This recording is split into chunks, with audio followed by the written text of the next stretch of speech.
Hello students, welcome to Recital Plus, your syllabus aligned current affairs session. My name is Harshit Johari, and in today's session, we'll not be just reading news but decode it for you as well. For your better understanding, we'll be helping you with the PYQs and the practice session so that you can understand the news better. In this manner, you will be able to analyze, revise your recitals in a most efficient and time-bound manner. In today's session, the topics that we'll be discussing up today is social issues, polity and governance, international relations, science in tech, and culture. So let's start with the social issues first. Olympics transgender policy, a significant development in the sports.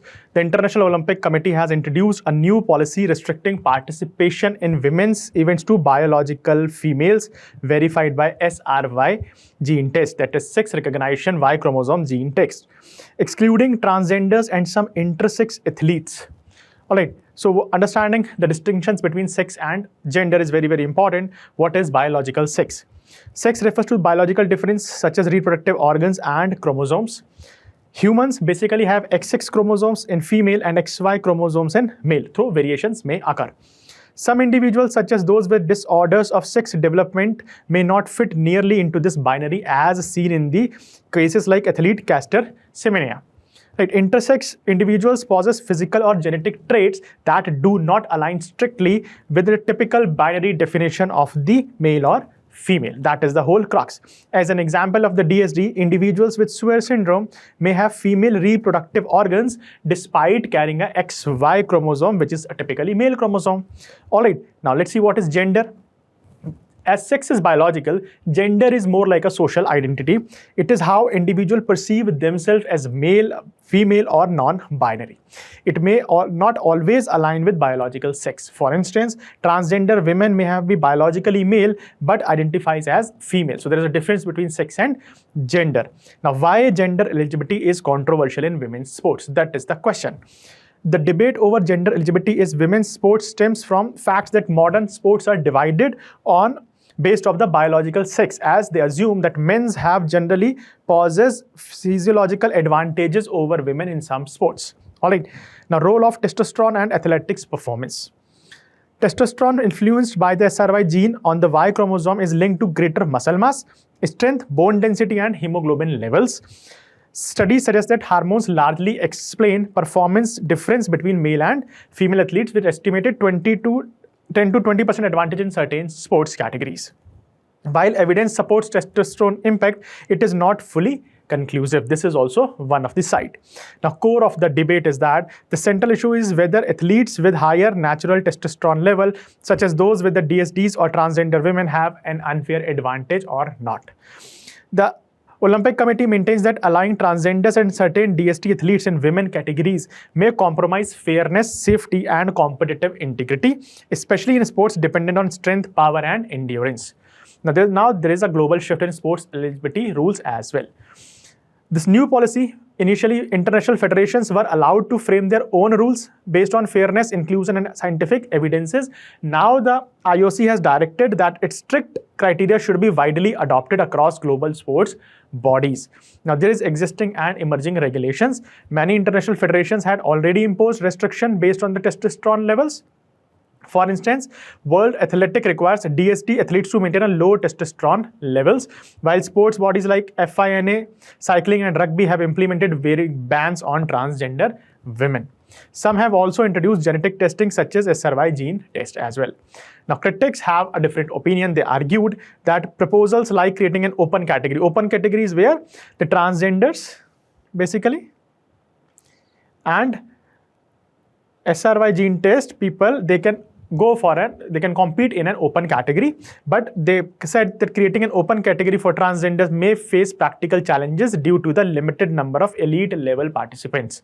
Okay. Also, the social and political implications. Advocacy groups warn it could discourage participation at the grassroots levels, making transgenders individuals feel excluded and further polarizing discussions on gender and inclusion in society. So this is the concern that has been raised by the opposition.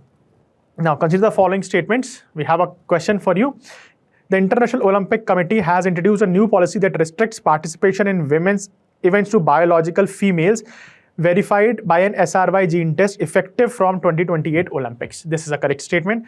The SRY gene is typically located on X chromosome and is directly responsible for suppressing testosterone production in biological females. This is an incorrect statement because it is located on the Y chromosome, SRY. This Y stands for chromosome SRY. Okay, so what is the answer? Statement 1 is correct, but statement 2 is incorrect. If you see, there's a mains PYQ. Okay, that is how you should learn how to use the news articles that you are reading at multiple places for your better score in exam. Can the vicious cycle of gender inequality, poverty and malnutrition be broken through microfinancing of women's self-help groups? Explain with examples. Right, so vicious cycle of gender inequality is also visible in this regulation as well. Now for mains, you have a practice question. Evaluate the ethical and regulatory challenges in balancing inclusivity and competitive fairness in women's sports in light of the recent IOC policy, right? So you have to write the ethical and regulatory challenges in balancing. So what are the core regulatory challenges? First of all, 2028 new policy, SRY gene test verification, shift to standardization that we have seen over here, shift to standardization, SRY gene test, right? Then scientific debate whether to competitive fairness. If you see over here that, for instance, they maybe have some sort of benefits, 10 to 20% advantages, but this is not fully conclusive studies. Practical hurdles and future outlook. If we see proposals like creating an open category for transgenders, they may face practical challenges because they may be not elite participation at a greater level. Societal and political completions, exclusion at the grassroots level itself. So that is how you can attempt this mains answer. Right. Now, next is a very significant development is Supreme Court on paid maternity leave for adoptive mothers. What is this news? The Supreme Court in Hamsa Nandini Nanduri versus Union of India case has expanded paid maternity leave for adoptive mothers, striking down restrictive provision in Social Security Code 2020.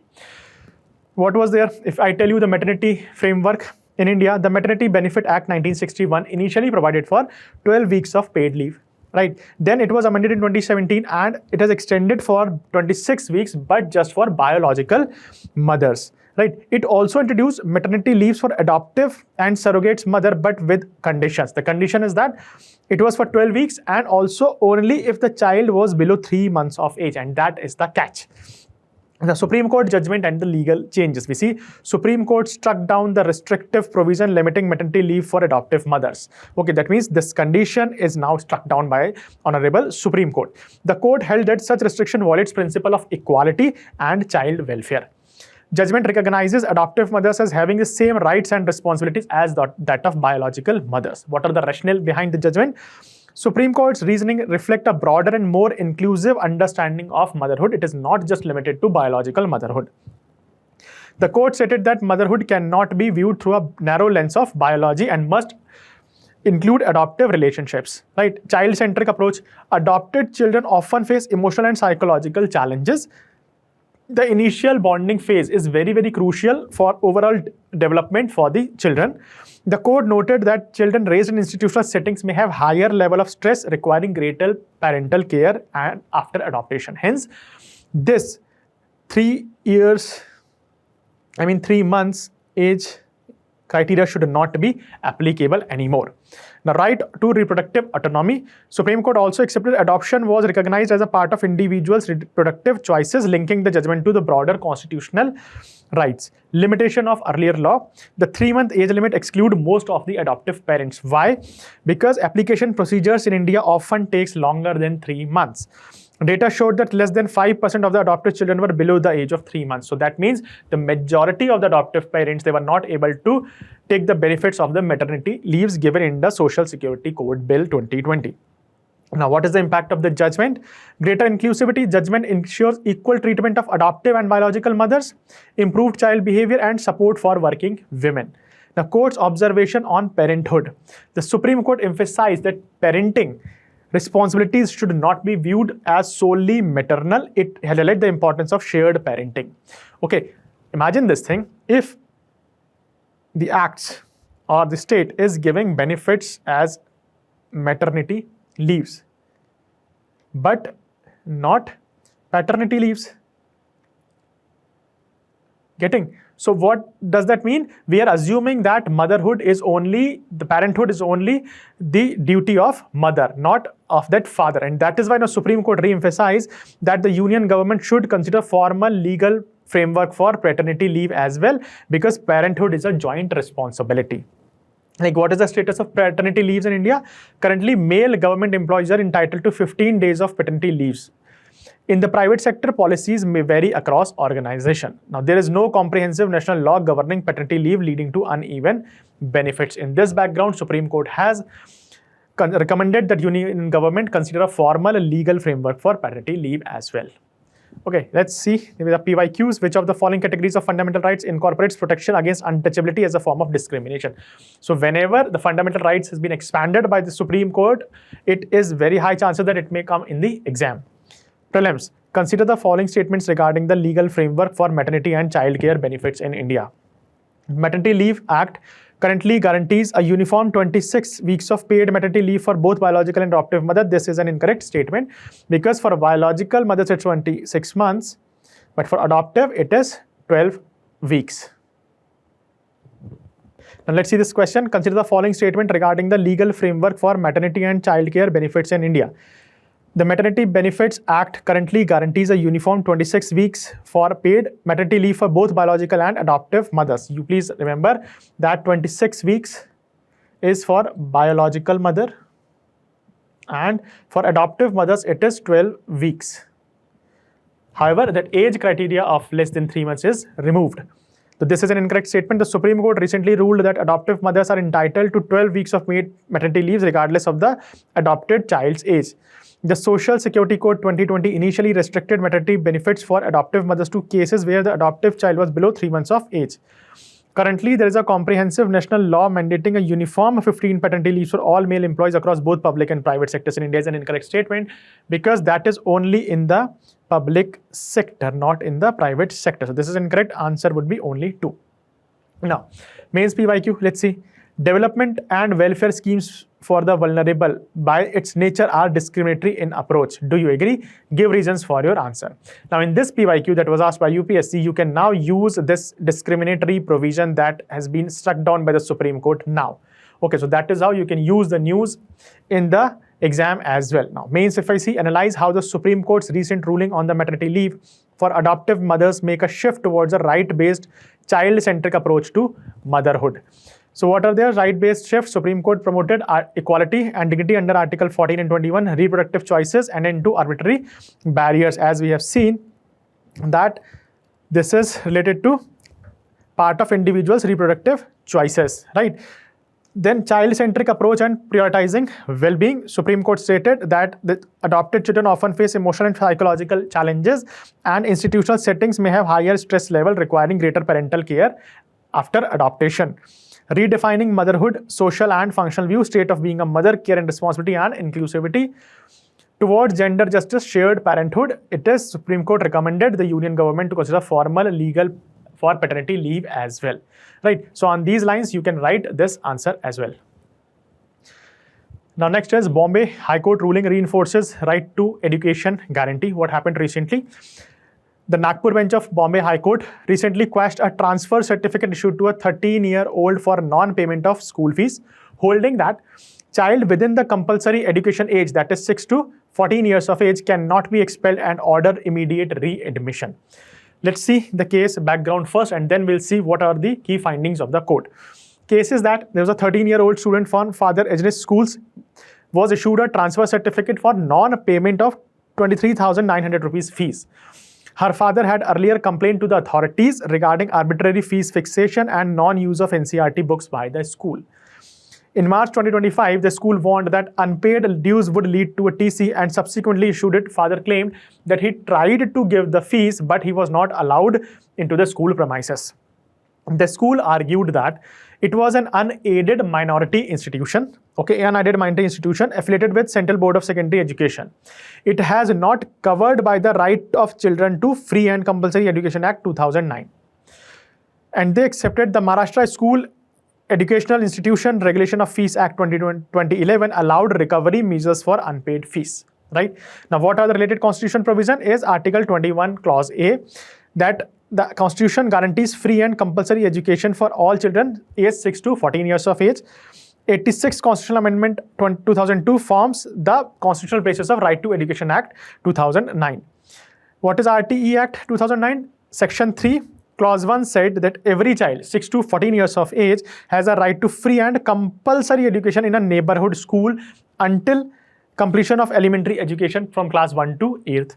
Okay, Maharashtra Education Institution Regulation of Fees Act 2011 regulates that fee fixation and collection in private unaided school.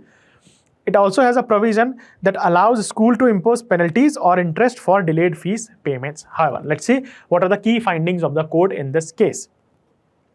Court stated that RT Act applies to the school. The court noted that the school has obtained state permission 2007 no objection certificate to run a CBSE section with a condition that it would follow Maharashtra government rules. A 2022 approval letter clearly stated that provision of the RT Act shall apply to the institution. Since the school had not challenged this provision, it could not claim exemption, right? The court held that management cannot accept benefit of affiliation while rejecting regulatory obligations. Also, protection under Right to Education Act is age-based.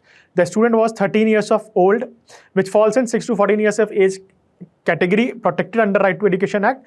The protection applies to all children in that age group, not only those admitted under the RTE quota. So even if school is saying that we are unaided minority institutions, you cannot expel a child which is in the bracket of 6 to 14 years of age. Fee recovery cannot lead to expulsion. The Fee Regulation Act allows financial penalties or interest for delayed payments, but it does not authorize expulsion. The court separated recovery of dues from the child's right to continue schooling.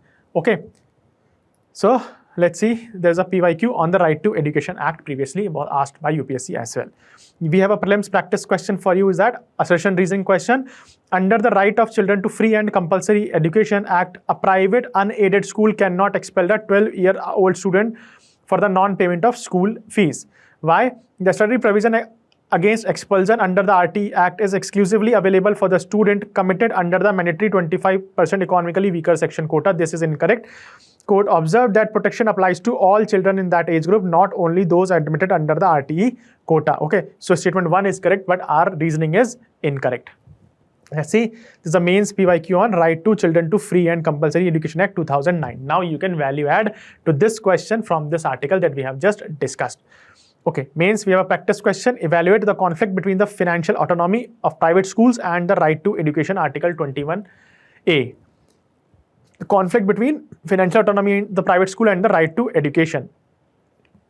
Let's see the core tension. Self-financing entities, right to manage finances, linked to establishing institutions, right to education under Article 21A, fundamental right, mandatory 25% reservation, free and compulsory education. This is the core tension, right? The conflict over fees reimbursement, non-payment of reimbursement, thousands of school impacted, threats of increased fee or closure. What High Court's resolution and evolution? RTE overrides financial disagreements. State must pay its dues to the school. Conclusion, a balanced coexistence. Mutual obligations, not absolute conflicts. RTE is paramount. State must fund fairly. Private school must be compensated to function, because these are the issues that has been raised in this case by Honorable High Court. Okay, now let's get into the polity and governance. Supreme Court orders a no-fault compensation policy for COVID vaccine side effect. Very important development. Supreme Court in Rachna Gangu versus Union of India case 2026 directed the center to formulate a no-fault compensation policy for individual who suffered serious adverse effect or died after receiving COVID-19 vaccine. Now, what is the no-fault policy means? The person is not required to prove that the causation, that is the effect of vaccine, that is illness or death, is not a medical negligence or a defect in the vaccine. They just have to show the cause. Okay. Now let's see the case background first.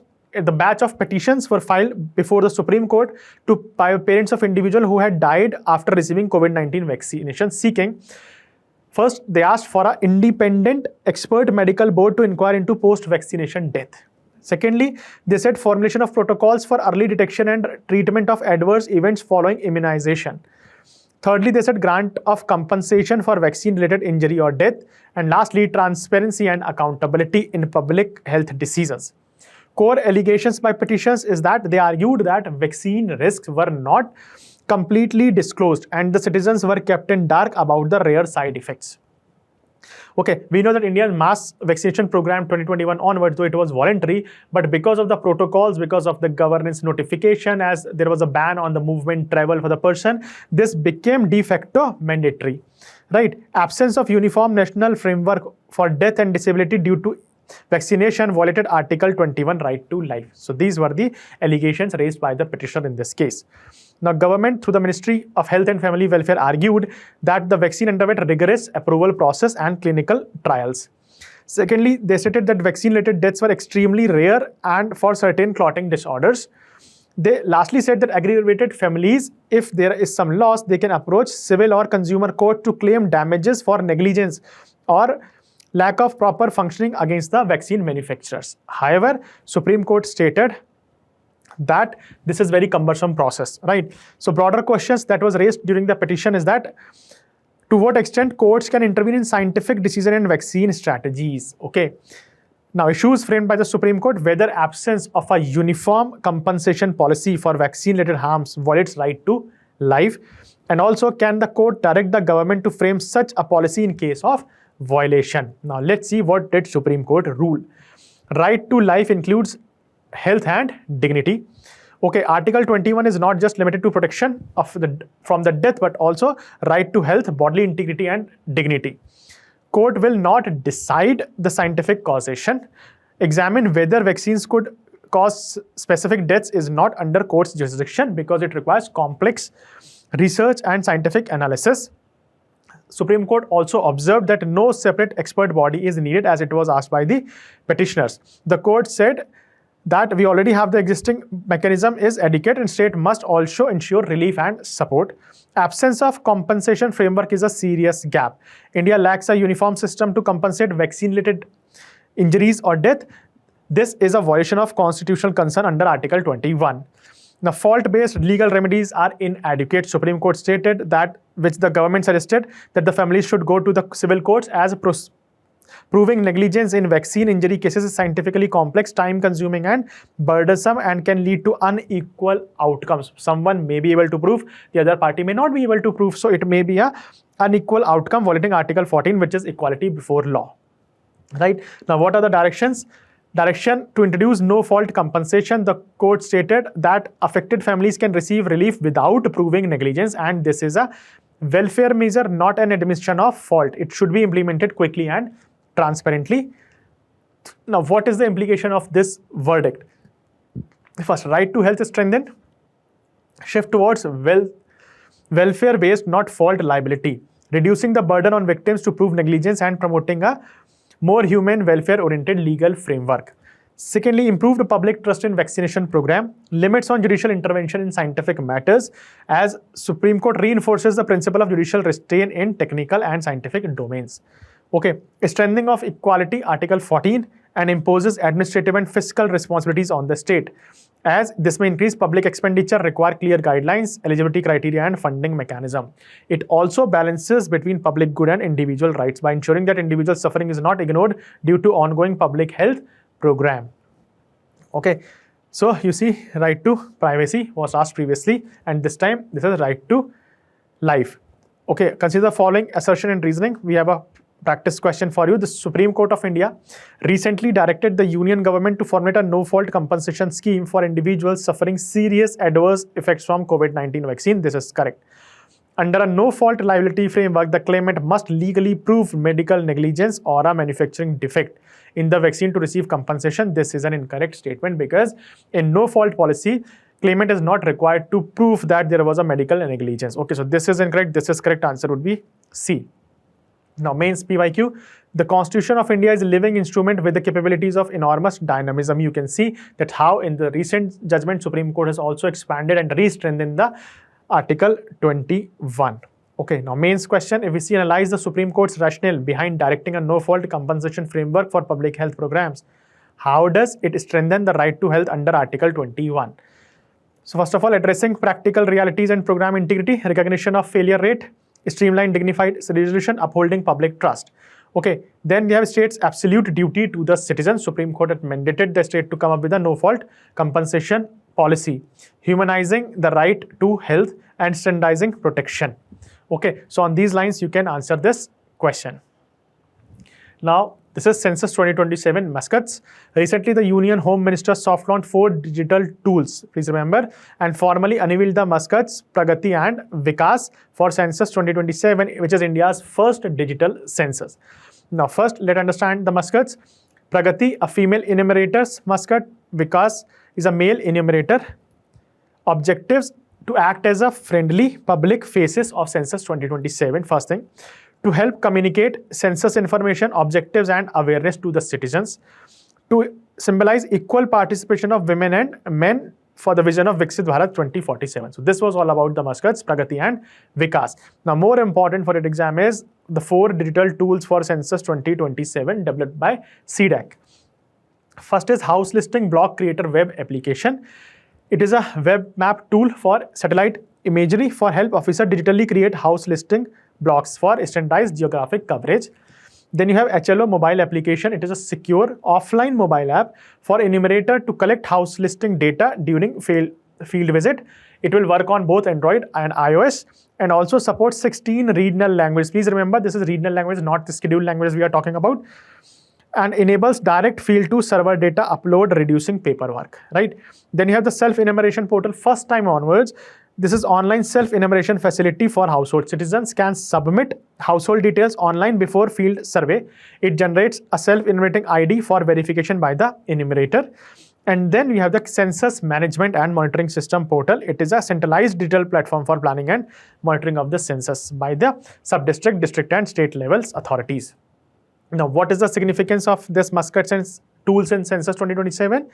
Enhances public awareness and participation, promotes gender equality message, first fully digital census in India, improves accuracy and data quality. For example, these tools like HLBC, HLO mobile app will reduce manual human errors. Okay, faster processing and real-time monitoring. CMMS portal allows authorities to track, progress, monitor fieldwork and manages operation in real time. Greater convenience for citizens. Self-enumeration portal are available and also support evidence policy, making planning, welfare schemes, resource allocation, development policies. Let's see. With reference to the upcoming Census 2027 in India, consider the following statement. Pragati and Vikas are the designated digital tools created for geographic mapping of census blocks. The self-enumeration portal allows citizens to submit their household details online prior to the field survey. This is correct. The house listing block creator web application relies on satellite imagery to standardize geographic coverage. So these two are correct. Pragati and Vikas are not digital tools, but they are mascots. Okay. Now, the main question on the census is discuss the significance of integrating digital tools in conducting India's first fully digital census. So you have to mention about the all 4 digital tools that we have just discussed. One is house listing block creator, HLO mobile application, self-enumeration and the census management and monitoring system. Then you have to mention the significance of these digital tools. For example, improves accuracy, faster processing of real-time monitoring, greater convenience for citizens, and also support evidence-based policy making. On these lines, you can conclude this answer.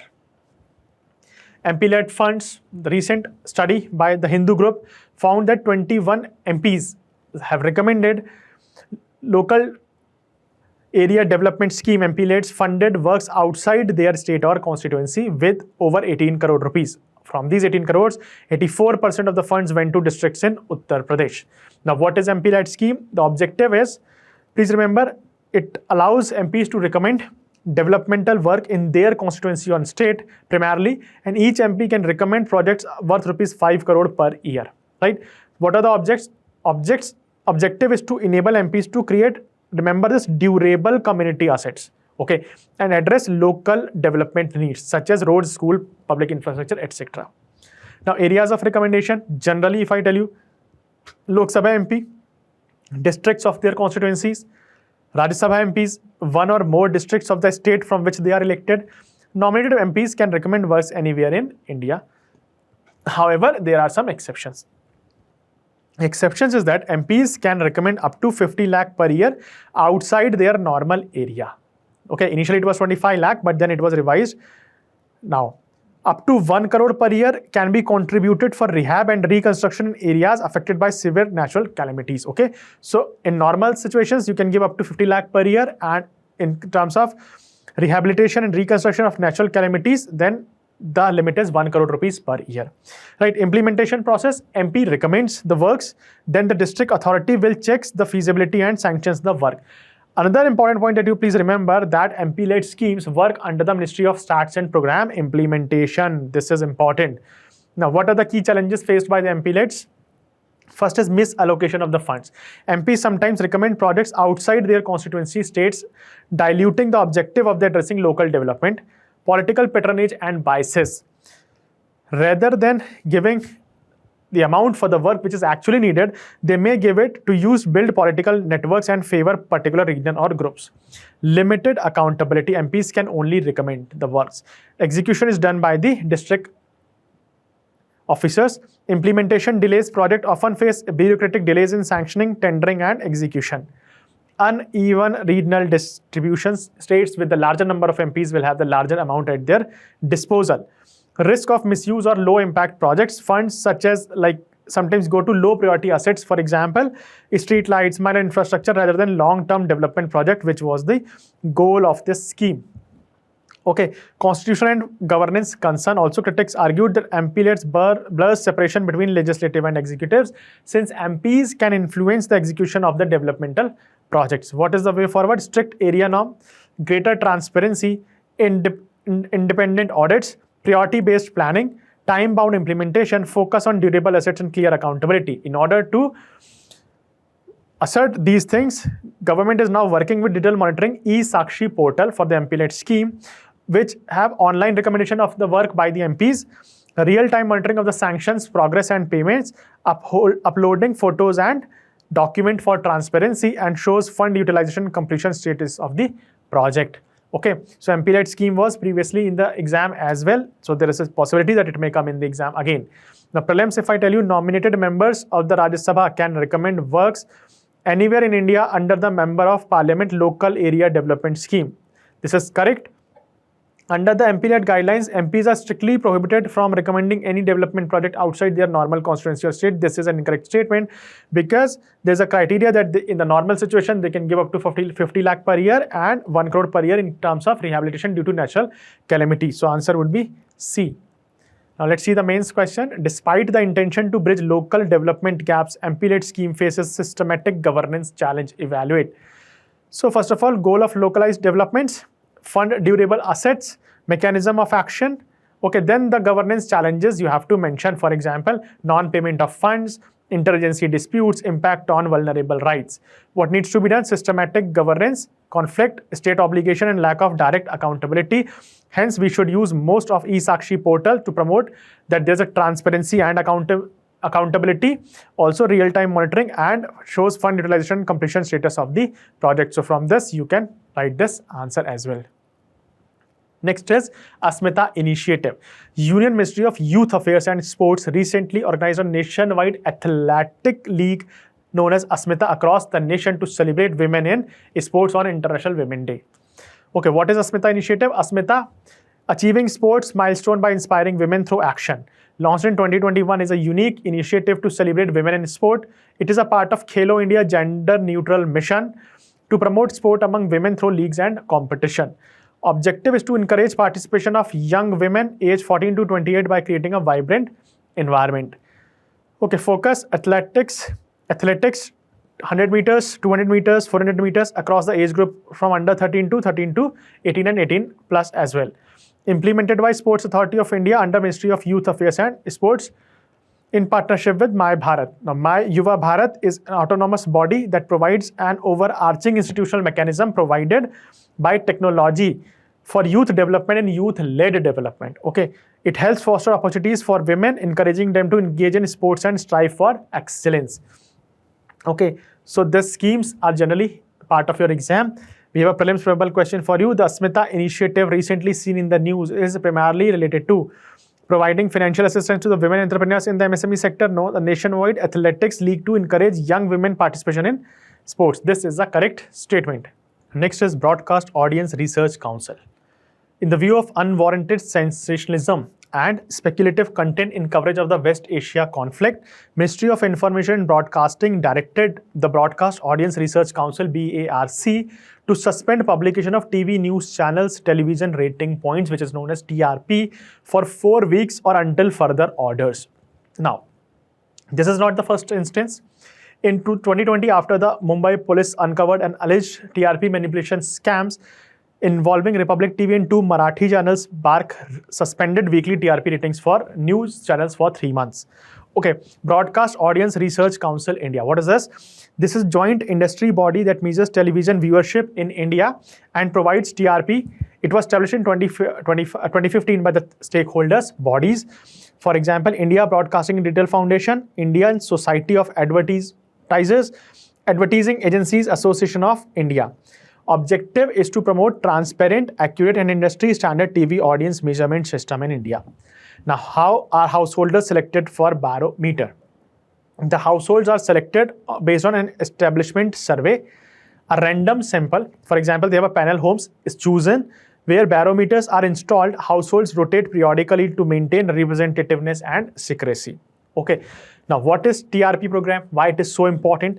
So, TRP is a metric used to measure viewership of television program and channels. Okay. So, basically, what are the significance of TRPs? If I tell you, TRPs help advertisers to decide where to place advertisement and determine advertising rates for the TV channel. Higher the viewership, higher the prices. Okay, since 70% of TV channels revenue come from the advertisement, TRP strongly influence programming and content strategies. Now, key issues with the TRP. First is possibility of TRP manipulation. Second, criticism that TRP encourages sensationalism or TRP journalism. Debate on whether TRP accurately reflects real viewership or not. Okay. Now, let's have a prelims question for you. Consider the following statements regarding the Broadcast Audience Research Council India. It is a statutory body established directly under the Ministry of Information and Broadcasting. This is an incorrect statement. This is a joint industry body. It is not a statutory body under the Ministry of Information and Broadcasting. It uses barometers equipped with audio watermarking technology to measure television viewership. So that is correct. Audio watermarks embedded in TV broadcasts are detected by the meters to identify the content. The TRI continuously review TV audience measurement to ensure transparency. This is a correct statement. Answer would be 2 and 3 only. Right. The next is Home Ministry bars statutory bodies from seeking lookout circulars. Why it is important? Let's see. Ministry of Home Affairs recently revised its Outlook circular guidelines stating that the statutory bodies without criminal jurisdiction cannot directly request the Bureau of Immigration to stop individuals from leaving India. Please understand, it is not an umbrella term for all statutory bodies. Statutory bodies that are without criminal jurisdiction, they cannot issue lookout circulars. Okay. What is a lookout circular? LOC is an alert issued by the law enforcement agencies to Bureau of Immigration to monitor or restrict the movement of a person through international borders. Objective is to prevent a person who is wanted in a criminal case, economic offense or national security investigation from leaving India. To enable authorities to detain, question or inform the requesting agencies when the person appears at an airport, port or maybe land border. Okay. Now, what is the objective of the new guideline? Please remember, first to clarify which authorities are authorized to issue lookout circulars request. Second, standardize actions and procedures at immigration checkpoints. Ensure better coordination between law enforcement agencies and immigration authorities, and also create clear timelines and verification mechanism to avoid procedural confusions. Now, what is the significance of this move? First of all, it will prevent arbitrary travel restrictions. Okay. And also because you know the travel outside the India is a part of Article 21. Okay. So improves coordination between immigration and investigative agencies. Also, it reduces confusion at airports regarding courts, order and LOC enforcement. Now, what are the key changes introduced? First is restriction on the statutory bodies without criminal jurisdiction. For example, National Commission for Women, National Human Rights Commission, National Commission for Protection of Child Rights, National Company Law Tribunal and any tribunal without criminal jurisdiction are explicitly excluded. Okay. Now, new rules, such bodies must route their request through authorized law enforcement agencies such as police, investigating agencies, CBI. Okay. Now, standard categories for LOC action. There are 3 clear action plan has been discussed. First is detain and inform the originator, prevent departure and inform originator. C, remarks for action, generally used for intelligence-based actions. Okay, then what you need to be done? First is the originating agency must request the court to communicate the orders directly to it. Then you have the immigration authorities receive court order directly. They must immediately inform the originating agency by email. The originating agency must respond within 7 working days. Okay, immigration authorities will act only after the LOC status is updated in the BOI system, right? BOI immediately informs the originating authority. The agency does not take custody within 3 hours. The person is handed to a local police. Okay, within 3 hours, either the agency should take over or it would be under the custody of local police. And the originating agency must take the custody within 24 hours. So this is a clear timeline has been mentioned to avoid ambiguity of the procedural issues.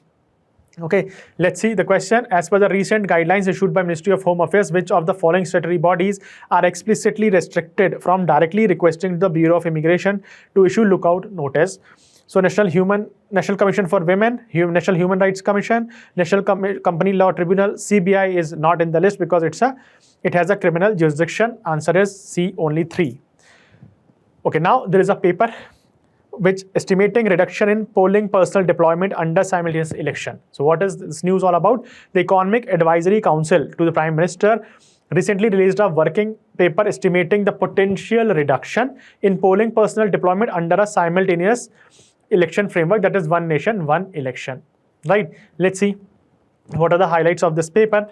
They said key scale of India's electoral machinery. If I tell you India's electoral machinery operates with an enormous scale, some around 70 lakh personnel were deployed during the 2019 Lok Sabha elections.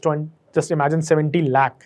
Okay, because of this, there's a logistic mobilization, widespread use of schools as polling stations, and a heavy dependence on teachers as polling personnel. Okay, this resulted in repeated administrative disruptions, diverting human resources and public infrastructure away from their primary functions, because school teachers primarily to teach in the schools. Okay, now they said they have taken the data from the West Bengal 2016 elections, Odisha 2019 election, Tamil Nadu 2019 elections.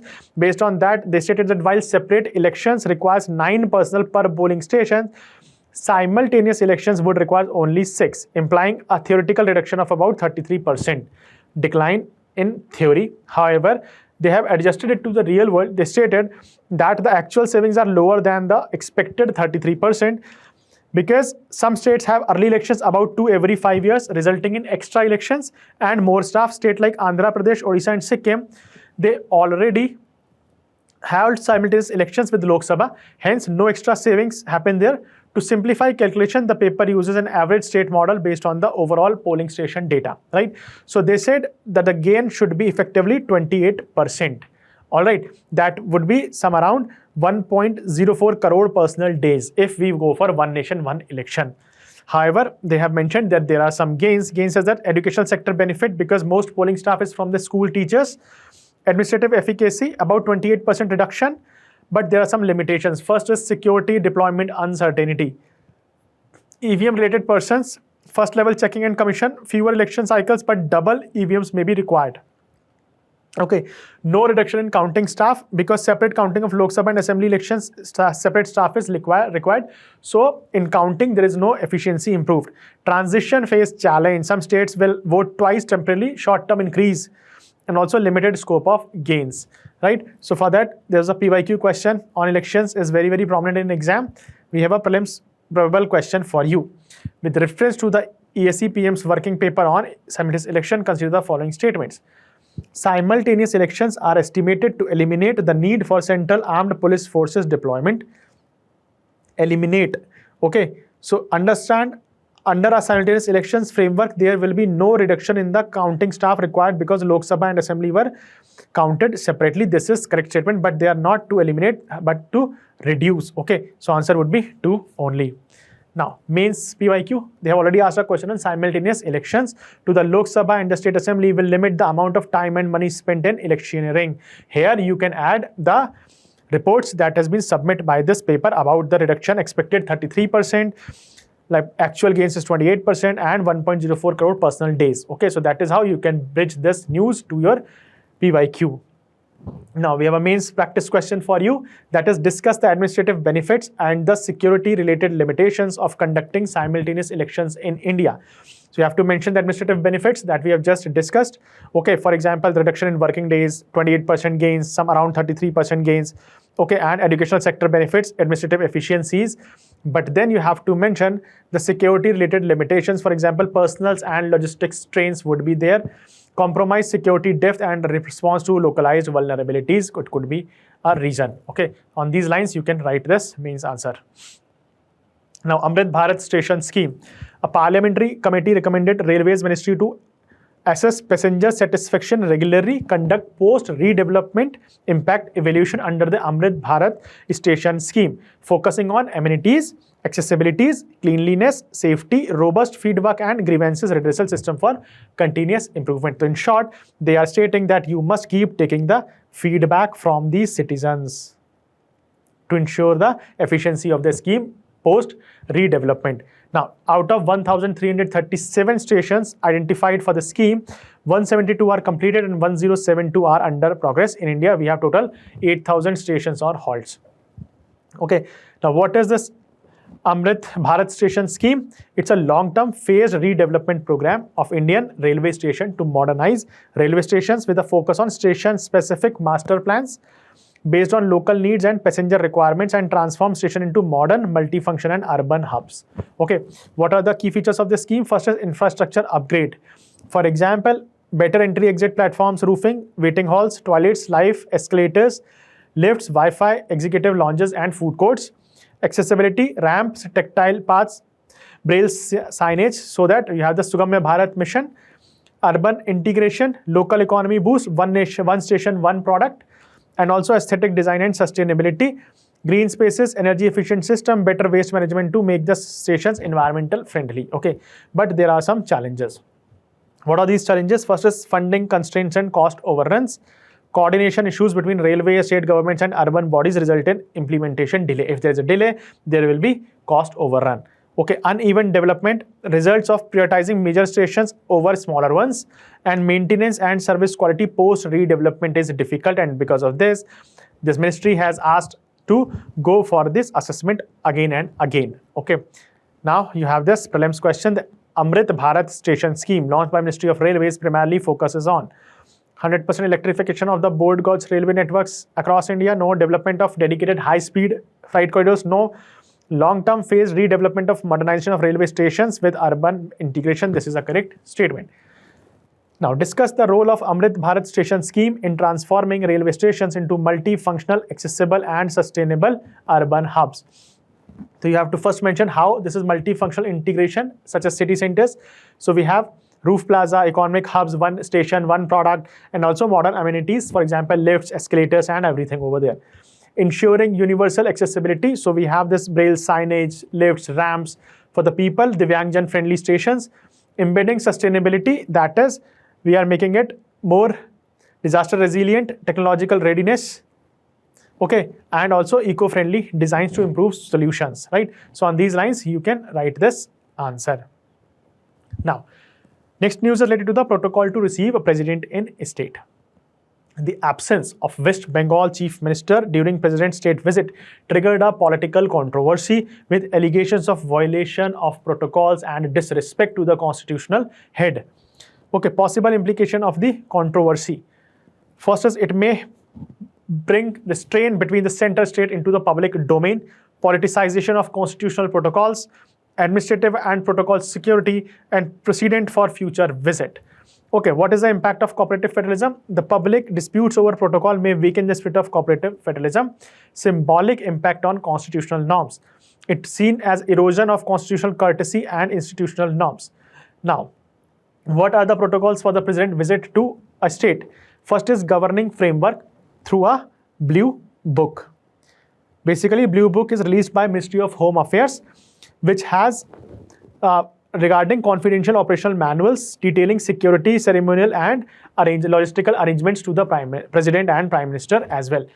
Table of precedence, if we see, so President of India holds rank 1 in this precedence, followed by VP and then Prime Minister, requiring highest level of ceremonial respect and coordinated administrative arrangements during the visits.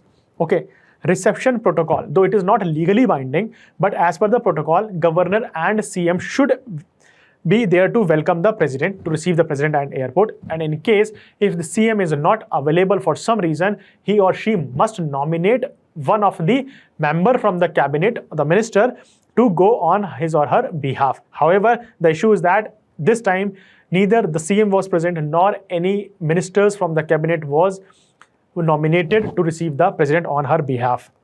Okay, security and administrative arrangement, route security, crowd management and emergency preparedness should be there. Even minor deviations from the approved plan can lead to administrative security and inquiry. Now, what happened in the West Bengal? During the visit of President Draupadi Murmu to West Bengal, CM was not present to receive and no minister was nominated by the chief minister to receive her either. This triggered a criticism from opposition parties in the state, alleging breach of protocol and disrespect to the office of president, right? Was there actually a protocol breach? Let's see. Legally, it is not a mandatory requirement. As I just mentioned, the blue book is not legally binding. However, conventionally, it is considered unusual.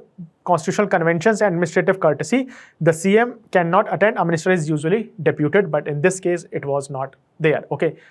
So, you see, Parliament of India, parliamentary procedure, presidents are very, very important themes in the exam. We have seen a frequent questions on these themes. Now, you have the prelims probable question for you. Consider the following assertion and reasoning. Where the President of India visits a state, it is legally binding constitutional mandate to the Chief Minister to personally receive the President at the airport. This is incorrect because this is not legally binding. The visit of high constitutional dignitaries are governed by the confidential blue book issued by the Union Ministry of Home Affairs. Answer is A is incorrect, R is correct, so it would be D, right? Now, mains. Protocol disputes involving high constitutional offices often became symbolic broader center-state tensions. Comment. Okay, so what will happen? If you see, if this will come in public, definitely with respect to the President of India, this will become strain in center-state relation, politicization of constitutional protocols and administrative and political scrutiny. Impact on cooperative federalism would also be visible.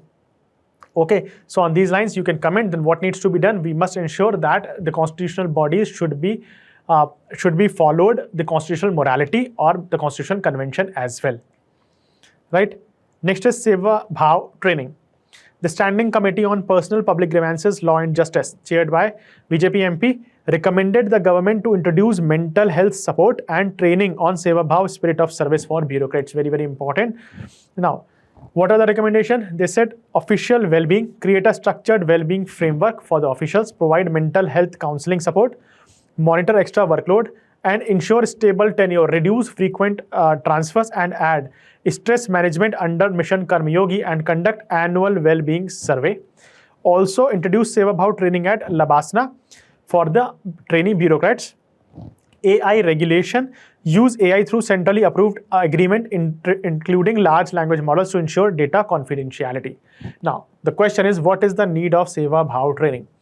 First is increasing administrative complexity, right? Governance today involves multiple welfare schemes, digital governance, crisis management, and officers must adopt a service-oriented attitude to recommend empathetically to citizens. Seva Bhav training will help shift from rule-based bureaucracy to a responsive governance model, because Seva Bhav, it will promote empathy, first thing, and also the mental health of bureaucrat. Okay, if these two threes are included, it is all about the service of the people, right? Staff shortages and work overload. So as per the requirement, highest shortage is in multiple states. For example, in Northeast, it is up to 43.62%.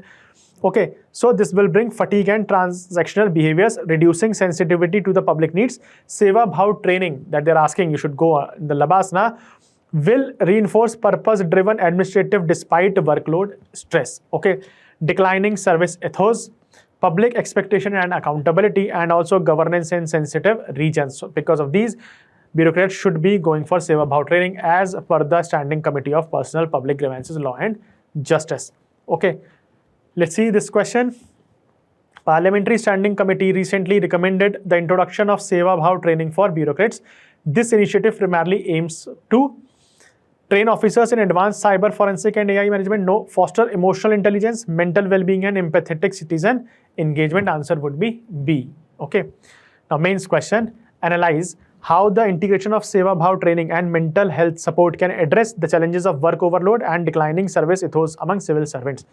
First, you have to start with the recent context, then you have to mention the workload balance, okay, then you have to mention the staff shortages and workload issues, then you have to mention how it would help in mental health support and address the challenges and workload. Then you should mention what are the committee's recommendation. Okay, for example, officer well-being, mental health counseling support, extra workload, introduce Seva Bhav training at Labasna, and also use of AI for stress management. Okay, so that's how you can answer this question. Now, PB Shabd, the Prasar Bharati shared audio visual for broadcast and dissemination, launched in 2024, extend its membership free of cost till March 2027. So it was launched in 2024. It has been extended till 2027. What is PB Shabd? So it was launched by Prasar Bharati under Ministry of Information Broadcasting as a shared feed service to provide a wide range of copyright-free daily news. This is important. This is copyright-free daily news, content, audio, video, text, and photos to organized broadcasters like YouTubers, podcasters, and news channels, right? Prasar Bharati is an autonomous body and a public service broadcaster established in 1997 under this Prasar Bharati Act 1990. That means it's a statutory body. Now, what are the key features of PB Shabd, Prasar Bharati Shabd? First is comprehensive coverage. It latest news from every corner of India covering 50 news categories, accurate content, provides timely, accurate, and authentic news without any subscription. Okay. Then live feed features, for example, some very important event is going on, maybe some conference or maybe some sport activities, maybe some, for example, West Asia conflict. So you can go for live feed features to know the minute by minute update. Media repository, a public archival library, allows easy access to archival or past footage. Then we have the regular update of content with the latest news like weather reports, interviews, expert opinions, articles, and many more things that helps save users times and efforts. Okay, so you can understand in this era of digital economy, getting the free, authentic, and real-time news is very, very important, right? Significance: democratizes media, counter fake news, boosts digital economy, and also promotes diversity, enhance governance communication. Okay, let's see this question. Consider the following statements regarding PB Shabd. It is a shared feed launched by Prasar Bharati to provide copyright-free news content. The service is exclusively available only to state-owned media channels and restrict private podcasters. This is an incorrect statement. Answer would be only one. Right? Now, Lok Sabha guillotines demands for grant. What happened recently? Lok Sabha recently passed the demand of grants for various ministries for 2026-27 over 53 lakh crore by applying the guillotine without discussion in the parliament. Okay, why it happened? Let's see. Each ministry presented its expenditure requirement to the Lok Sabha in the form of demands of grants. Okay, now and then examined by the member of parliament who debate and propose allocations, raise question to seek clarification, may also move cut motion like policy cut, economy cut, token cut motions to suggest reduction in the expenditures. The power to vote on the demand for grants rests exclusively with the Lok Sabha, as Rajya Sabha has no voting authority in this matter. Okay, so important for prelims, remember these things. Now, what is meant by guillotine? It's a parliamentary procedure invoked by the speaker. Okay, remember this, by speaker in the Lok Sabha automatically put to vote all remaining demands of grants at once without further discussion. Okay, so guillotine is not used to pass ordinary bill. Please remember this thing. It is not used to pass ordinary bills or routine bills, and it is concerned only with the demand of grants during budget session. Where does it fit in the budget process? So please understand why it is important. First of all, it fits into the union budget process after the detailed discussion stage. Okay, once the union budget is presented, Parliament goes to a recess of about some 3 weeks, where the departments, the MPs, other members also they read the demands and they come up, have a discussion.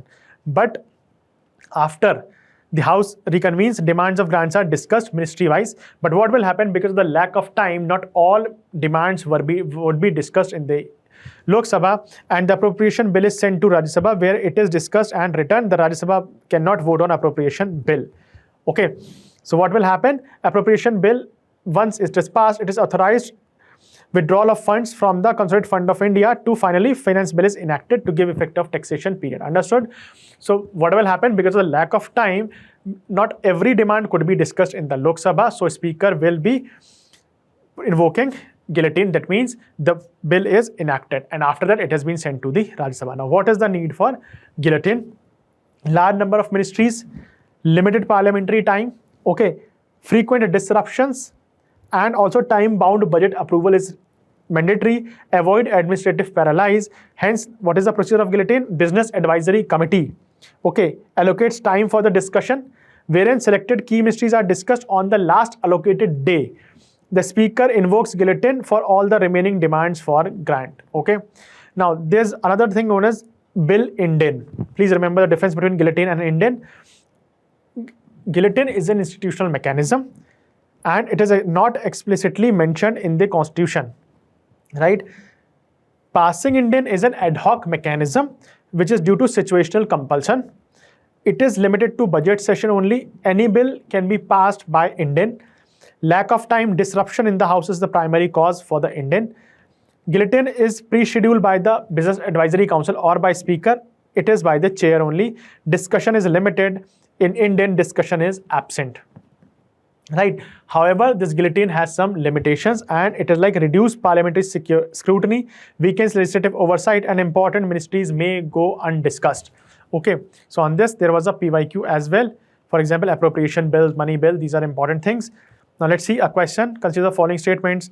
The Speaker of the Lok Sabha invokes guillotine during the budget session to automatically put all remaining demands to grant to vote without further discussion, right? This is correct. The guillotine is an explicit constitutional mechanism enshrined in the Article 113. This is an incorrect statement. Answer would be C. Now, assess the impact of the guillotine procedure in the financial accountability of the executives to the parliament. So first of all, you have to mention what do you mean by guillotine. Then you have to mention the procedure. Then you have to mention the need of the guillotine. And finally, you have to mention the limitations of the guillotine. On that basis, you can write this answer. The next news is India hosts 12th Steering Committee meeting of Globe Network. What is this Globe Network? It's a global platform for specialized anti-corruption law enforcement agencies created under the Riyadh initiative during Saudi Arabia's G20 presidency in 2020. Very, very important. So remember this Riyadh initiative. Operating within the United Nations Convention Against Corruption framework, it facilitates direct practitioner-level cooperation for investigation, prosecution, and asset recovery in corruption cases. Now, India has steering meeting, 12th meeting recently. Now, members, if I talk about 135 member countries and 250 members authorities, along with 18 observers, including Europol, World Bank, and the International Association of Anti-Corruption Authorities, right? Now, steering committee core governance bodies consist of 15 members, including India, Brazil, China, Italy, etc. Right?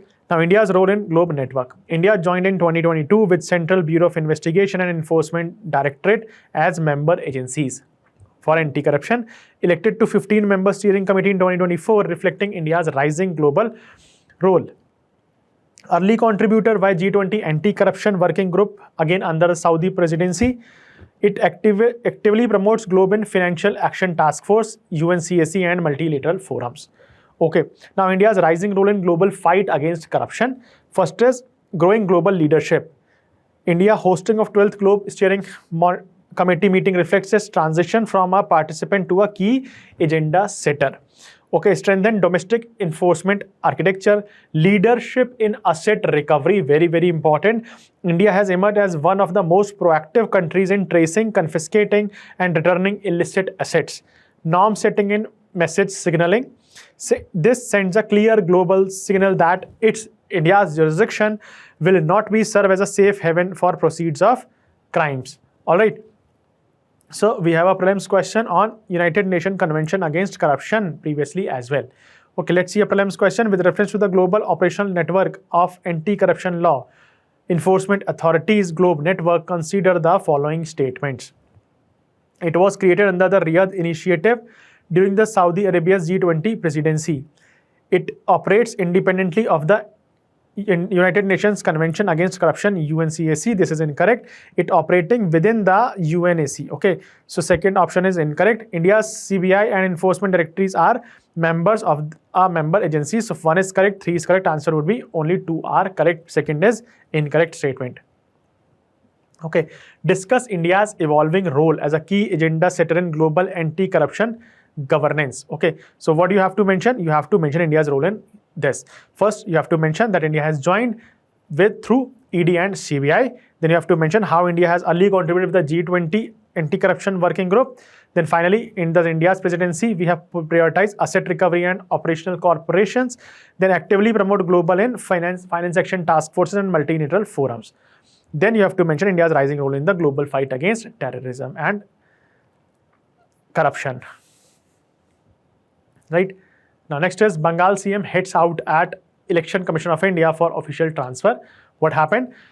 With the model code of conduct coming into 4 states, West Bengal, Kerala, Tamil Nadu and Assam, as well as the Union Territory of Puducherry, the Election Commission of India has initiated a series of appointments and transfer of top IAS and IPS officers in these states. Now, West Bengal, witnessing the most changes, prompt its chief minister to hit out at ECI, terming it as a sweeping changes. Right? Now, legal provision on transfer of officials during elections. Let's see. According to the Section 13cc, Representation of Peoples Act 1950, all the officials like chief electoral officers, district election officers and other election staffs involved in the electoral roll, revision and conduct of elections are deemed to be on a deputation to the Election Commission of India. Right? And they will be under control, superintendence and discipline of the Election Commission of India. That is, Election Commission can suspend substitute officers for dereliction of the duty as well. Right? The Election Commission of India continues to exercise this power to ensure free and fair elections. Right? Why did West Bengal CM objected these transfers? She pointed out that traditionally the Election Commission consults the state government and seeks a panel of officials before transfer, but this established practice was bypassed this time. They were not asked. Okay. The precedent of transfer, removal of the office, we see it is an established practice. Election Commission of India routinely transfer or replaces officials during elections to ensure level playing field, especially if they are perceived to be aligned with the ruling parties. Okay, for example, recent examples in 2024, the Election Commission of India also removed home secretaries of 6 states, including Uttar Pradesh and Gujarat, to ensure equal playing field for every party. Now, implication of the controversy, what are these implications? First, it shows again the center-state friction. Credibility of the Election Commission of India is under scrutiny. Administrative disruptions and political signaling and narrative building. Parties may use such actions to frame bias or victimhood. Right? So, we had a PYQ. Superintendent's direction and conduct of free and fair elections are asked in the exam. Right, we have a prelims probable question for you. Consider the following statements regarding the power of Election Commission of India over state administration during elections. While the Election Commission of India can transfer or suspend a state government official engaged in election duties, it does not have the authority to permanently dismiss them from civil services. This is correct. Right? When the ECI orders the removal of the district level officer during the Model Code of Conduct, it constitutionally assumes the power to independently appoint replacement of its own choosing without involving state government. This is an incorrect statement because it is not constitutionally provided. Right? This is based in the Representation of Peoples Act 1950, not in the Constitution. Right? So this is an incorrect statement. This is correct. Answer would be only one is correct. Next is Griha Sugam portal. Griha means house basically. Okay, so National Housing Bank, if you see, have recently launched a Griha Sugam portal, promote cost-effective housing finance system for defense and government personnel. So it is limited to defense and government personnel only. Right? What is this? Features of this portal? It is end-to-end digital loan application. That means you are not required to visit to the branches for application, for submission of files, for documents. It is completely digital loan application. Defense personnel, paramilitary forces and central and state government employees can apply for housing loans entirely online through their respective administrative units, eliminating the need of physically visiting bank branch or financial institutions. Okay. Then it has unified digital marketplace, enables market transparency and discovery of best suited offers, seamless institutional integration with National Housing Bank with leading institutions to ensure ease of operation, improved loan processing efficiency, and finally grievance redressal mechanism, real-time query resolution. Okay, so let's see the Griha Sugam portal recently launched by Housing Bank primarily aims to Regulate private real estate developers under RERA guidelines? No. Provide cost-effective housing for finance, especially for defense and government personnel is the correct answer. Right. Next is Immigration Visa Foreign Registration and Tracking Scheme. The Union Cabinet recently approved the continuation of Immigration Visa Foreign Registration and Tracking Scheme beyond 31st March 2026 for a period of 5 years from April 2026 to March 2031 with budget outlay of some 1800 crore rupees. What is the scheme all about? First of all, please understand it's a central sector scheme of Ministry of Home Affairs which is aimed to integrate and modernize immigration, visa and foreign registration systems in India. It provides secure, technological-driven and unified digital platform for managing cross-border movements and monitoring foreigners in India as well. What are the objectives? To facilitate legitimate travel, strengthen national security via real-time tracking and data integration, ensure inter-agency coordination across immigrational and law enforcement bodies, enhance transparency and efficiency and visa immigration process, promote tourism, business and global mobility as well. What are the key features? A strategic transformation approach. It is not merely a technical upgrade but a comprehensive modernization of immigration and visa system, which is aligned with India's vision of world-class international mobility and secure borders. Okay, focus on 3 core pillars. First is emerging technology innovations. For example, we have unified digital platforms, strengthening network and deployment frameworks as well. Core infrastructure transformation, strengthening physical and digital backbone, and also technology and service optimization. Okay, consider this statement. Let's see this question. Consider the following statements regarding the immigration, visa, foreigners, restrictions, and tracking scheme. It is a central sector project under the Ministry of Home Affairs. This is correct statement. It includes the fast-track immigration trusted traveler program to reduce immigration clearance time via e-gates. This is also correct statement. The scheme entirely eliminates the need for biometric verification at borders to promote tourism. Entirely eliminates is not the correct one. Answer would be 1 and 2 only. Other features, let's see. What is the significance of this scheme? It enhances service delivery time and efficiency, enables 100% contactless, faceless visa processing, around 91% of e-visas processed within 72 hours, and immigration clearance time has reduced to 2.5 to 3 minutes from earlier 5 to 6 minutes. Right? Advanced Passengers Facilitation, FTI, TTP, that is Fast Track Immigration Trusted Traveler Program, has reduced clearance time to around 30 seconds via e-gates for seamless, fast and hassle-free travel experience. Strengthen national security, real-time tracking and integrated database to improve monitoring for foreigners and help in tackling illegal migration and security threats in India. Nationwide institutional coverage, ensuring uniform and coordinated immigration management across India. Right? For this, now practice this mains question. Highlight the strategic pillars of IVFRT scheme and discuss its significance in balancing global mobility with India's national security, right? So what you have to mention? You have to mention the strategic pillar of the scheme. For example, digital integration, centralized data intelligence, biometric identification, automated immigration clearance, inter-agency coordination, and risk-based profiling. Significance in balancing mobility with national security. So faster, ease of doing business, supports movement, user-friendly, but real-time tracking of the illegal immigrants and the security, data analytics and integrated intelligence improves border management. Okay, so you can take this from significance of IVT schemes as well. Okay. Now, the next is Lok Sabha expansion. The center is planning to increase the strength of the Lok Sabha from 543 to 816 seats, while also keeping 1/3 of the seats reserved for women in 2029 Lok Sabha polls.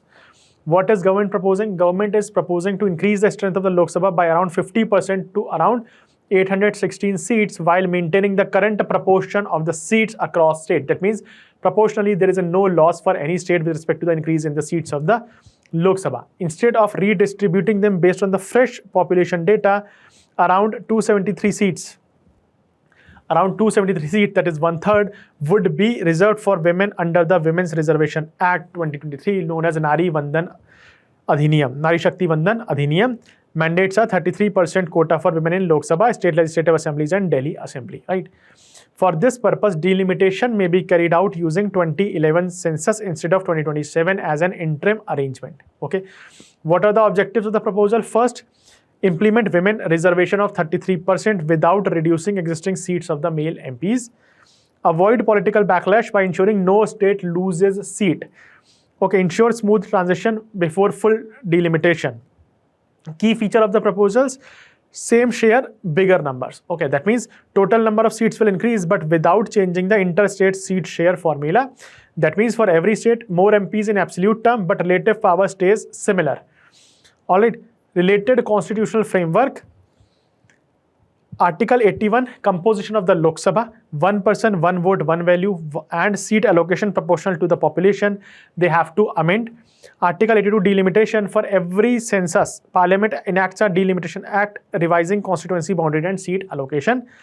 So delimitation is a process of fixing the numbers of seat and boundaries of territorial constituencies in each state and the Lok Sabha and legislative assemblies, right? Present status, last intra-state delimitation was based on 2001 census, but interstate is frozen to 1971 census. Okay, the primary objective for the freeze was to protect southern states from losing their relative representation in parliament compared to the fast-growing northern state in terms of population. Okay, institutional process ahead.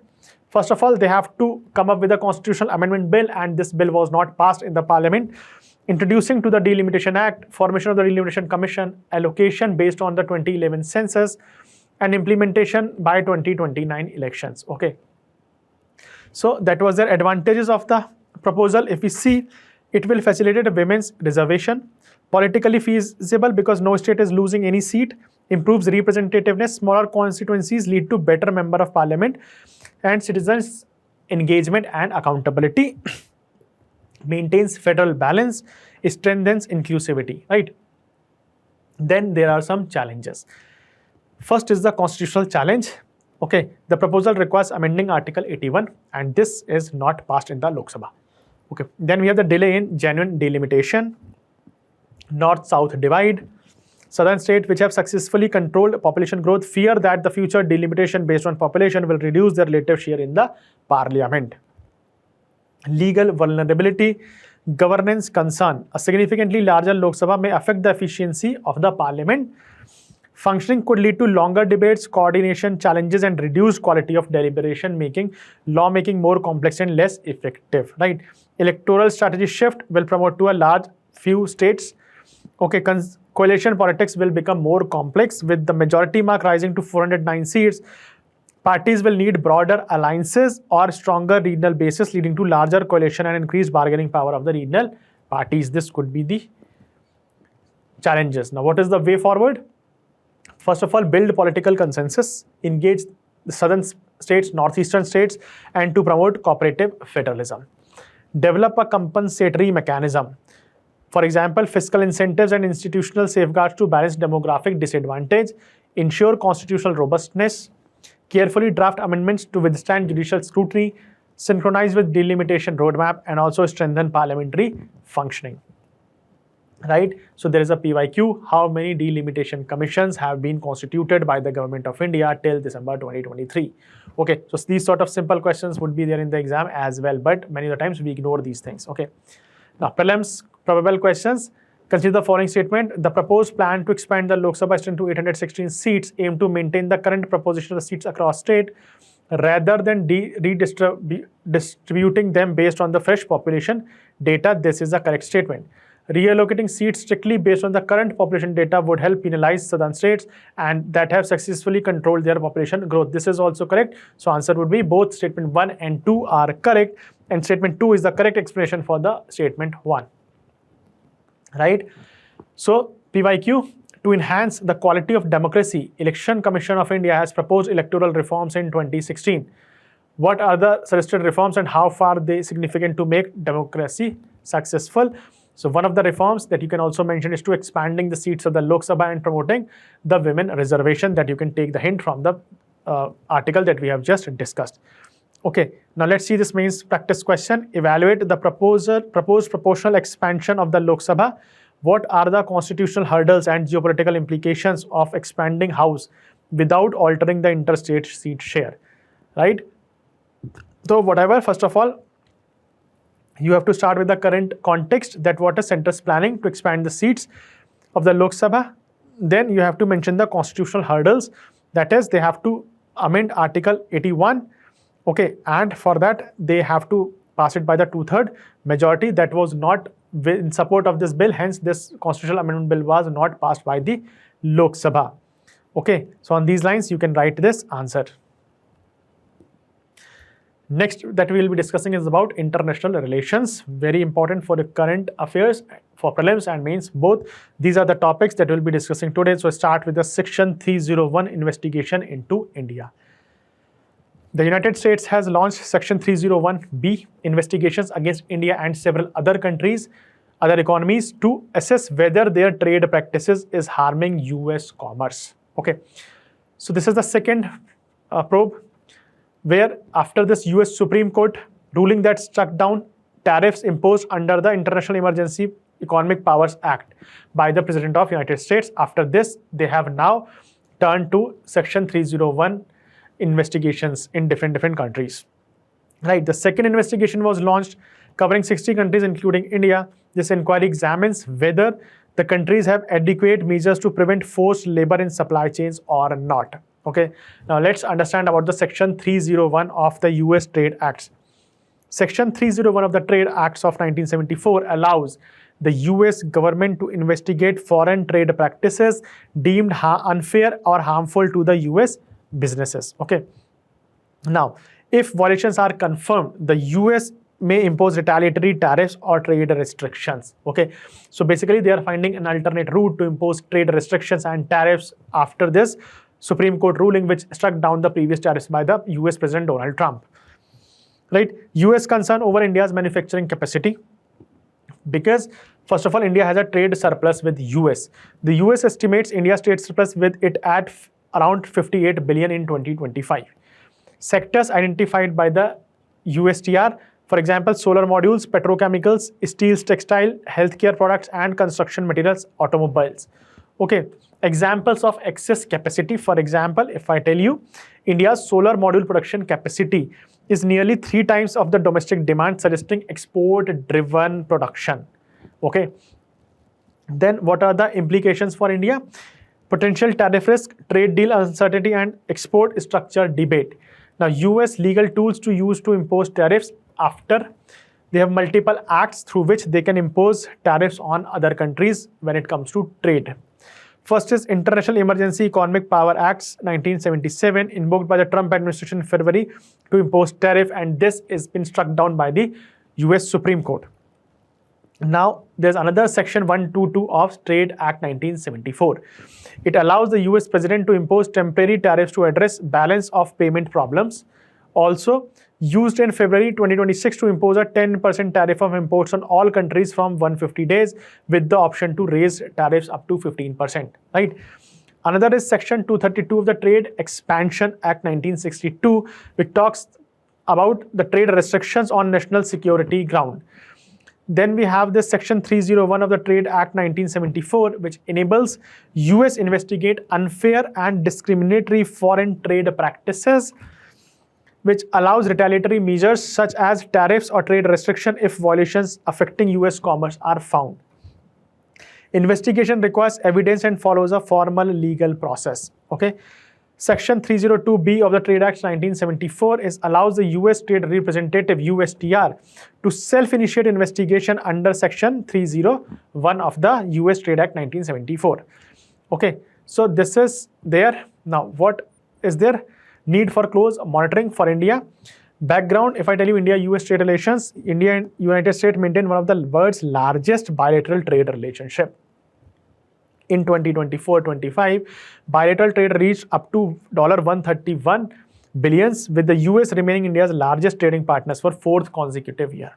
Okay, despite growing economic ties, disputes occasionally rise over tariffs, market access, and industrial policies. Now, current tariff situation in the United States, the US imposed reciprocal tariffs of up to 50% on Indian goods in August 2025, later reduced to 18% until February 2026. In February 2026, the US Supreme Court ruled against using the International Emergency Economic Power Act to impose such tariffs. Okay. Following the rules, following the judgment, US imposed a temporary 10% tariffs on imports from all countries for 150 days under Section 122 of the Trade Acts of 1974. That means one act is struck down. Now they are using another act to have tariffs on India and other countries as well. Now, what is the conclusion? The US Sanction 301 investigation reflects rising concern in Washington about global manufacturing overcapacity and trade imbalances, right? So basically, USA decided to India, US. If there is a news, there are high chances that you may find a question in the exam. For better practice, we have a prelims probable question for you as well. Now, consider the following assertion and reasoning. Assertion: the United States Trade Representative can initiate investigation into foreign trade practices that are deemed harmful to the US business. Right? This is correct. Section 301 of the US Trade Act 1974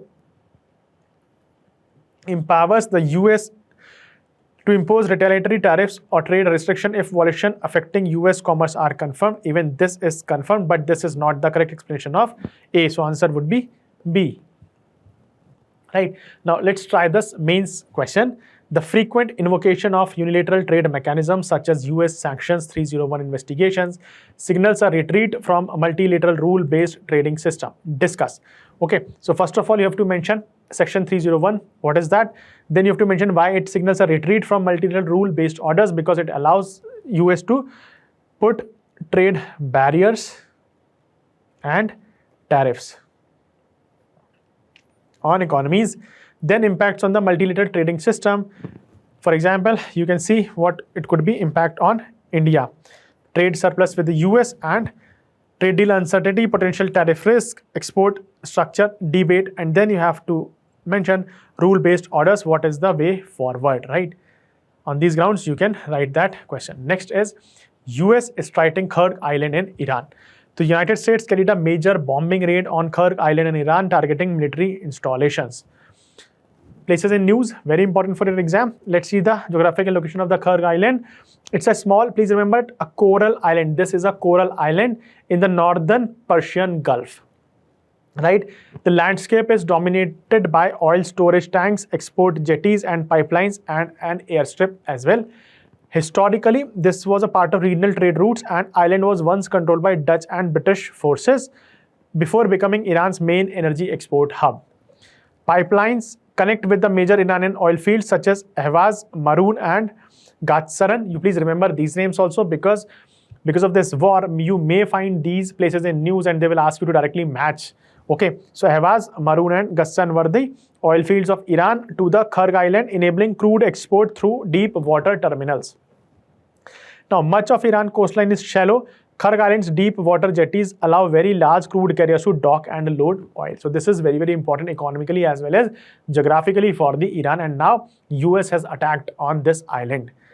Okay, so please remember the Kharg Island, through which around 90% of the Iranian oil export passes, has so far remained untouched by the US-Israel bombing campaign, but striking it could send already surging oil prices sharply higher. Okay, so Gulf Cooperation Council question was asked. Here you have the prelims question. Consider the following regarding strategic locations in the West. Okay, so Kharg Island, Persian Gulf, Ras Laffan is Kuwait, Diego Garcia is in Indian Ocean, so answer would be only one. Now, China's Xiaokang villages near LAC. China has constructed 72% of its 628 Xiaokang, which means well-off villages, near the line of actual control in India's northeastern states, primarily concentrated opposite Arunachal Pradesh. Okay, so what are these villages? China has been constructing these villages along India's border with the Tibet Autonomous Region for over 5 years. Right, structures are mostly double stories, large and spacious buildings, and constructions are mostly planned. Villages have already been completed. They may be used for a dual purposes, that is civilian and military. Okay, exact purpose is officially it is not clear, but widely understood to be dual use, that is serving both civil and military purposes. Though aggressively constructed in 1920, they remained vacant for a long time. But now, since late 2023, Chinese nationals have restarted occupying several villages, particularly opposite to that of Lohit Valley, Arunachal Pradesh, and Tawang sector of the Arunachal Pradesh, which is very, very important for India as well. Okay, now India's response. Vibrant Village Program. This I had discussed in the previous month's section video. If you have not watched, go and watch that video. India has responding with the Vibrant Village Program. Border infrastructure development. India has also been strengthening all over border infrastructure. Construction of new roads, bridges and helipads. Development of alternate route to the LAC. Improving inter-valley connectivity in the northeast. So these are the steps taken by India to counter the Chinese development construction in the near border area. Okay, with reference to the Xiaokang border defense villages constructed by China, consider the following statements. They are dual-use infrastructure projects serving both civil and military usage. Over 90% of these villages have been concentrated opposite to the Ladakh sector. This is not in Ladakh, but it is in Arunachal Pradesh. Okay, Lohit Valley and Tawang sector of the Arunachal Pradesh. To counter such operations developments, India has expanded its border infrastructure program under the Vibrant Villages program. So this is correct. This is correct. This is incorrect. Answer would be only 2. Right? Now, the mains PYQ for effective border area management, discuss the steps required to be taken to deny local support to militants and also suggest ways to manage favorable perception among locals. This is the PYQ that UPSC has asked. But if you know about the Vibrant Village program, which we have discussed in the previous video, you can effectively bring that perception into this and makes your answer qualitatively better. Okay, let's see the mains question. China's rapid construction of the Xiaokang villages along the LAC reflects a strategy of demographic and infrastructural assertion. Evaluate India's countermeasures in securing its border region. First of all, you have to mention the China's Xiaokang villages. Okay, then you have to mention implications for India. For example, strategic assertion, salami slicing tactics of China, infrastructure agent, demographic imprint. Then you have to mention along the strategy of demographic infrastructure assertion, you have to mention what are the India's countermeasures. For example, you have border, you can see over here, you have border infrastructure development, for example, construction of new roads, bridges and helipads, development of alternative routes of the LAC, improving inter-valley connectivity in the northeast, and through this Vibrant Village program, India is promoting development in the border villages to avoid immigration or migration out of the village. Okay, so these are the steps taken by India to counter China's action, right? Now, next news is coming from the neighborhood. Balendra Shah become Nepal's youngest prime minister. So Balendra Shah, known as Balen, 35 years of old, was sworn in as the Nepal's new prime minister, making him the youngest prime minister in the Nepal's recent political history. He was sworn in by the President Ramchandra Paudel in Kathmandu, ending the political transition triggered by the September's Gen Z movement, which overthrew KP Sharma Oli government, right? So Nepal's Gen Z, what they were demanding: clean governance and accountability, an end to corruption, and a generational shift in Nepali politics. The protest overthrew the Oli government and installed an interim dispensation led by the former Chief Justice Sushila Karki. Shah's elevation is seen as a direct outcome of this democratic awakening. Okay, now restructuring India-Nepal ties. India's current position, because you see the India-Nepal relation during the time of KP Sharma Oli's government was deteriorated. Now India is trying to restructure the ties with Nepal. India has been quick to extend goodwill without being loud or patronizing. In recent years, India-Nepal relationships have focused on right priorities, for example, development, infrastructure, digital connectivity, and energy. What needs to be changed? The India-Nepal relationship has been trapped by the shadow of the British-India legacy for too far. Both sides must discard old mindset and also address long-standing irritants with fresh approaches. Prioritize people-centric policies and keep pace with the popular expectations, right? The wider regional pattern. If we observe, India must view Nepal's transformation as part of a wider regional phenomena. For example, similar youth-led movements in Bangladesh and in Sri Lanka also have ousted the government from the country, which sometimes may be pro-India, but India now accepts the reality and must adapt its neighborhood policy to this new political reality. Okay, so if you see the Kho World Cup, Nepal, these questions were asked in the exam as well. So keep an eye on the development of the Nepals. You may get the questions in the exam, right? Next is, again from the West Asia conflict, Iran strikes Diego Garcia Island. Now, Iran launches 2 intermediate-range ballistic missiles at Diego Garcia, located some 4,000 kilometers from Iran in the Indian Ocean. Okay, this marks one of the Tehran's longest-range strike attempts ever, escalating the West Asia conflict far beyond from the regional boundaries. Now, Iran's broader escalation strategy, the Diego Garcia strike, fit into the wider patterns of Iranian escalation. For example, drone strikes on Kuwait's Mina al-Ahmadi refinery and other Gulf energy infrastructure. It was also a warning to the countries hosting US forces and signals that the Iranian targets could extend beyond traditional battlefields. Okay, the missile that they used is Khurram Sahar 4, which is intermediate range ballistic missile, liquid fueled, designed maybe North Korean and Soviet systems. A set range potentially exceeds 4,000 kilometers. Previously, it was undemonstrated. The first time Iran has used this missile to strike Diego Garcia. Okay, now how it was defended? Interception was attempted using a SM-3 interceptor on the US Navy warship. Uses a hit-to-kill approach, destroys missile through kinetic force, not explosive. Okay, so previously also Senkaku Island, when it was in news, was asked by the UPSC. So you please also remember the military base of Diego Garcia, which was recently targeted in an intermediate range ballistic missile by Iran, is jointly operated by, answer is United States and United Kingdom. Okay, next is Ras Laffan under fire. Iranian missile struck Ras Laffan industrial city. It is in Qatar, home to world's biggest LNG facility. Please mark this location, very, very important for your exam. Hours after Israel hit South Pars, the world's largest natural gas field shared between Iran and Qatar. Okay, so that means energy infrastructures were targeted by both Israel and Iran.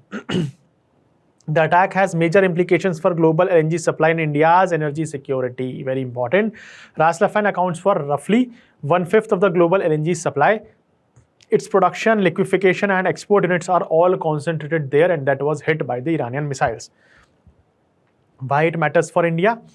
India imports some 88% of the crude oil and some 50% of the gas it needs.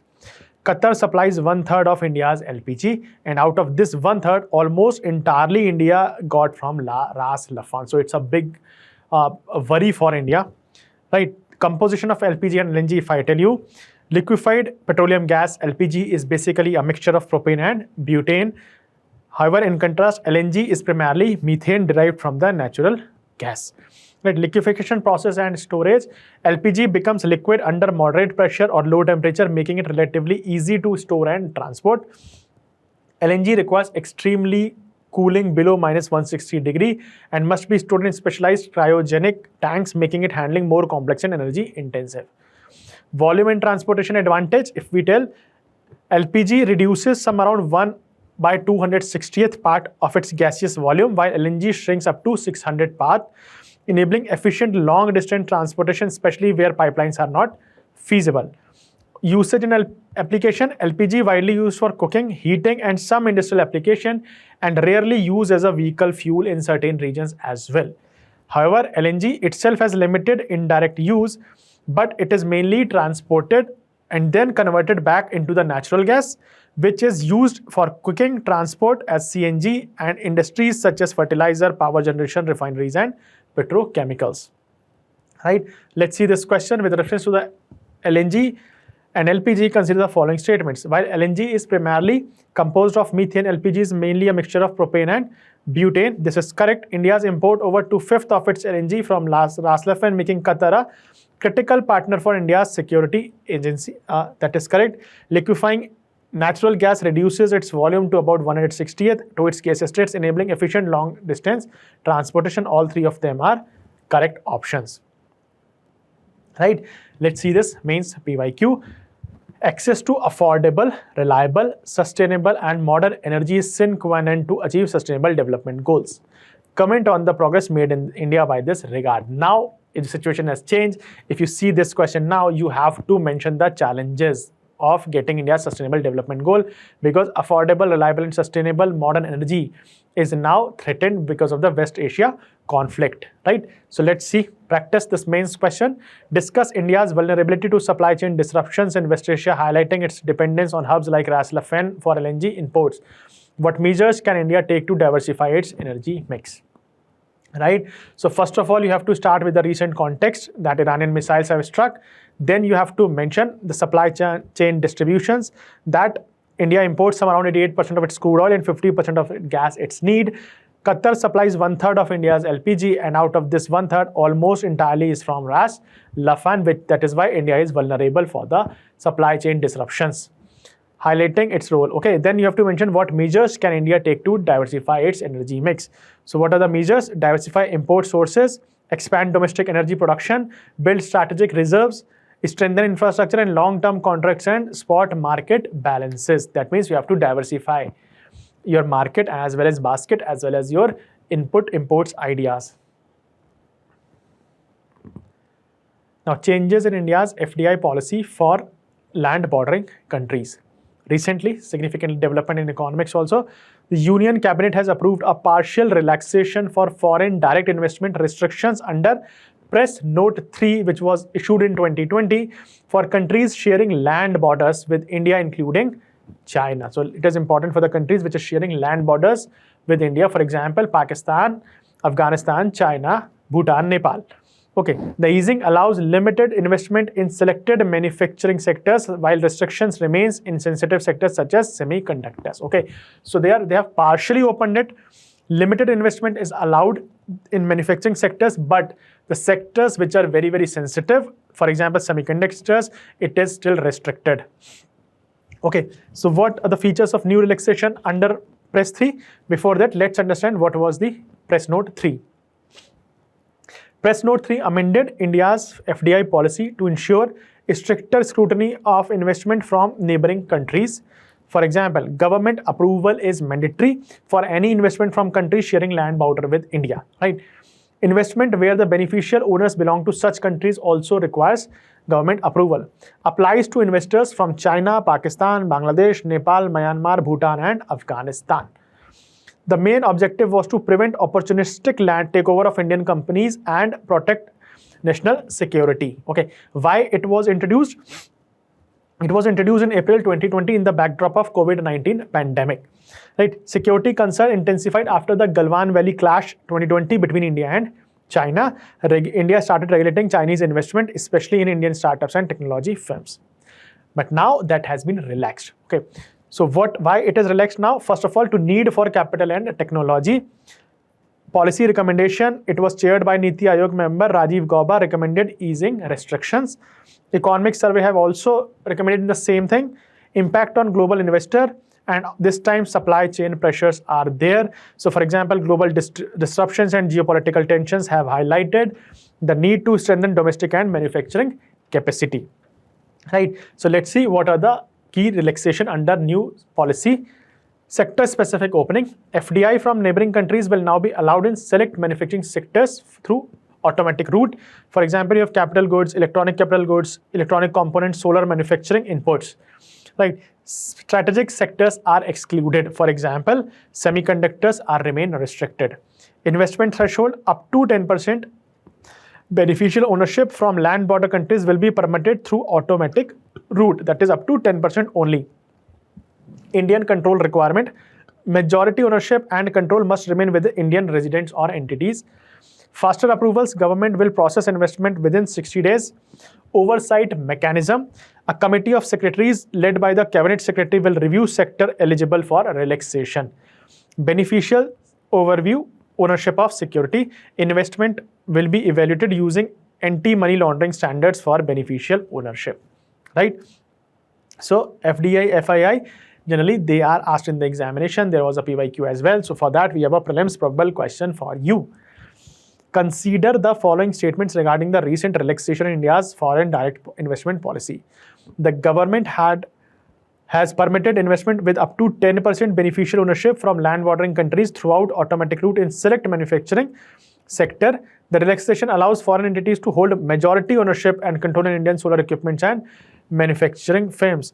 They are asking allows foreign entities to hold majority. This is incorrect one. Sensitive sectors such as semiconductors continue to remain completely restricted from this restriction. This is correct. This is correct. This is incorrect. Answer would be only 2 of them are correct. Right. Now, this relaxation of the policy also witnessed the gradual normalization of India-China economic engagement. How? This move indicates a cautious and calibrated approach towards economic engagement with China. Recent developments, for example, easing of business visa procedures for Chinese workers, joint ventures in electronics manufacturing, example Dixon Technologies with Longcheer, and also diplomatic steps such as resumption of the Kailash Mansarovar Yatra and restoration of direct flight from Beijing to New Delhi. Right. So this is also starting of the gradual normalization of India-China economic engagement. Now, mains PYQ.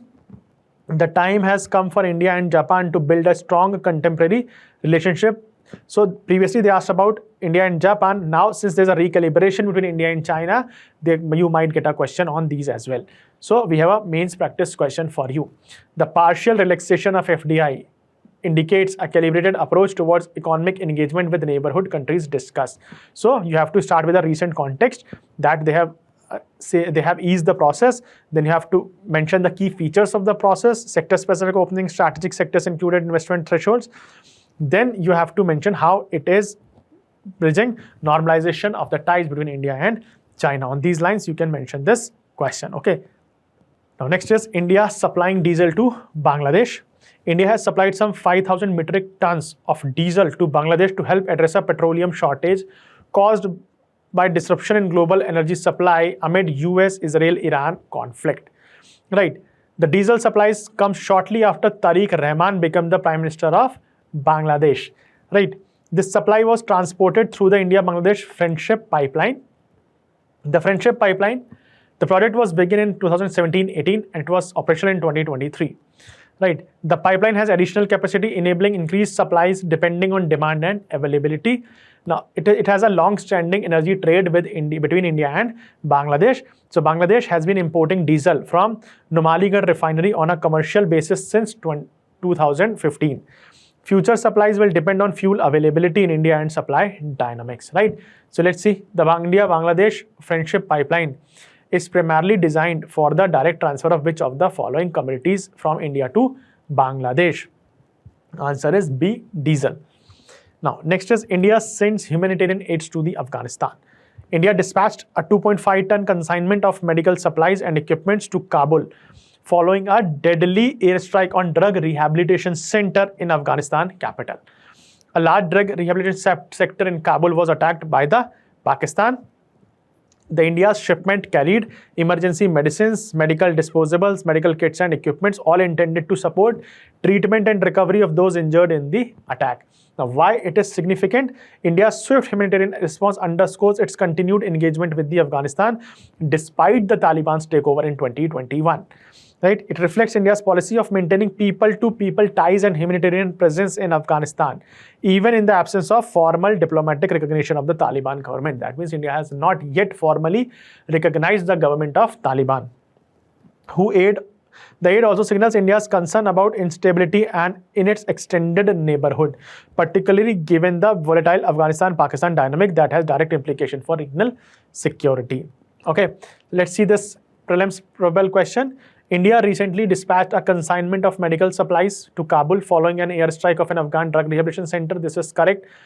India has formally established diplomatic recognition of the Taliban government is an incorrect statement. Right? So answer is statement 1 is correct, but statement 2 is incorrect. Next is India extends pulses import agreement with Myanmar. India has decided to extend its pulses import agreement with Myanmar for another 5 years beyond 2025 and 26. Additionally, extra 1 lakh ton of tur dal has been permitted from Myanmar for 2026 to 27 over and above previously agreed quantity of 1 lakh ton. That means it is now double. Right? Background, let me tell you the original agreement. It was in June 21, India and Myanmar signed an MOU to promote trade in urad and tur dals. India committed to importing some 2.5 lakh metric tons of urad and 1 lakh tons of tur dal annually from Myanmar. Right. The agreement covered for 5 years, that is 2020 to 2025-26, and it was set to expire at the end of March 2026, but it is extended. Now, why was the agreement extended? This you should understand. First is domestic production shortfall. India's annual pulses demand stand at 28 to 29 million tons, but overall production remains at 24 to 25 million tons over last 3 years, leaving a structural gap that imports must fill. Specific production declines in 25-26. Tur production estimate to fall to 3.45 million tons and 3.64 million tons in 24-25. Urad production is estimated to fall to 1.74 million tons from 2.24 million tons in 2024. That means there's a decline in production as well. Also, there are disruptions in the global supply chain, right? For example, ongoing US-Israel war and Iran has caused significant global supply chain disruptions, posing threat to fuel and fertilizer security. In this background, India has extended its agreement with Myanmar.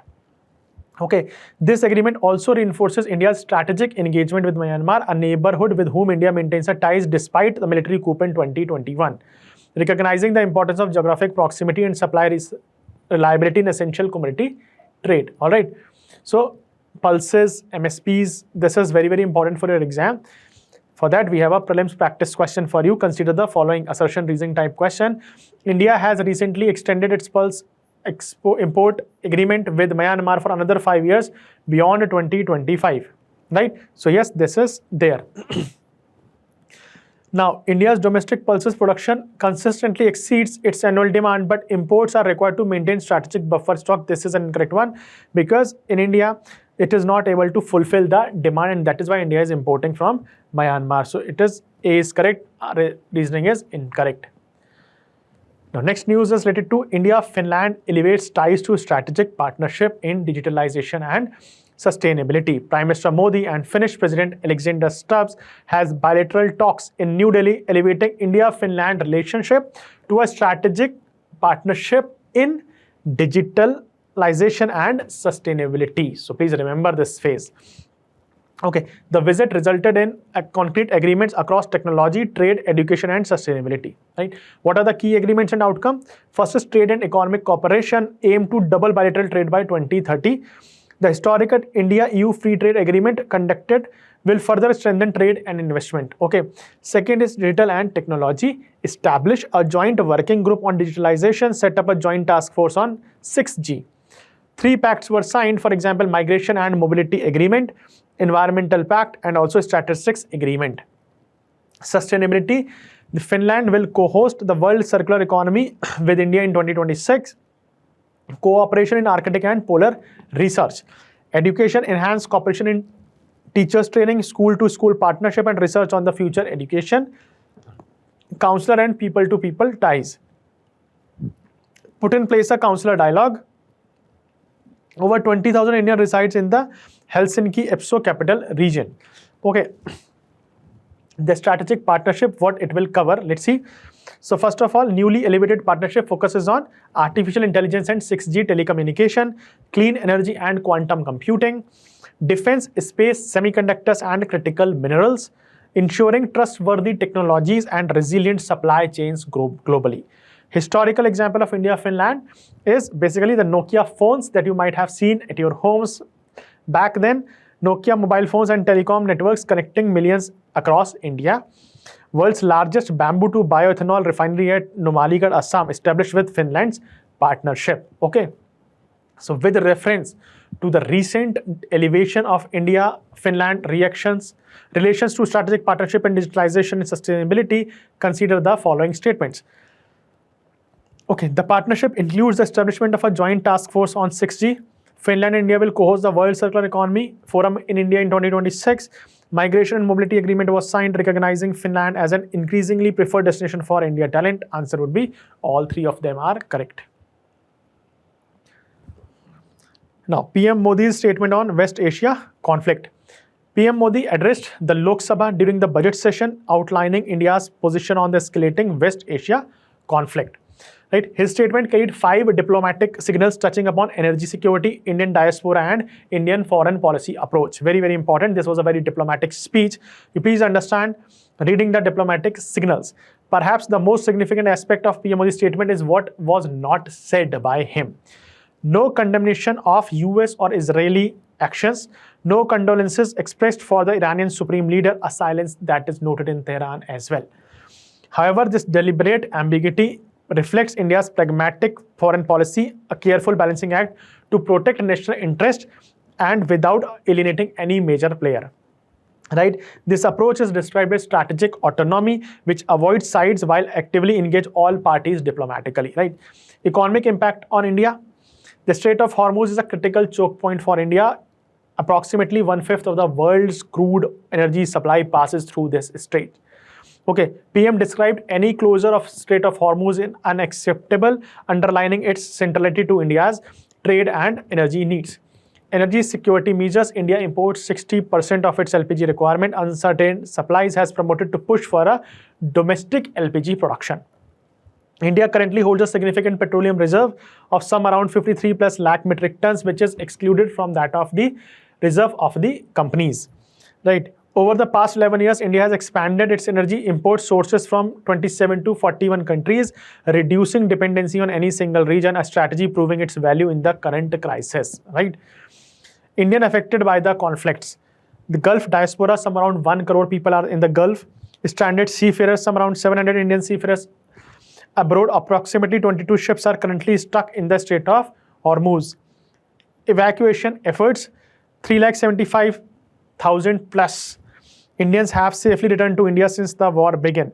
CBSE has cancelled class 10th and 12th board exam in Gulf countries and is working to ensure educational continuity to the students. Consular mechanism has been activated. Okay, so here Southeast Asia, that was asked previously. This time they might ask the West Asia. So please go with the mapping parts very, very carefully. We have a prelims preval question for you. Consider the following statement regarding the economic and strategic impact of the West Asia conflict on India. Approximately 1/5 of the world's energy supply passes through the Strait of Hormuz, making it critical for India's trade and energy needs. This is correct.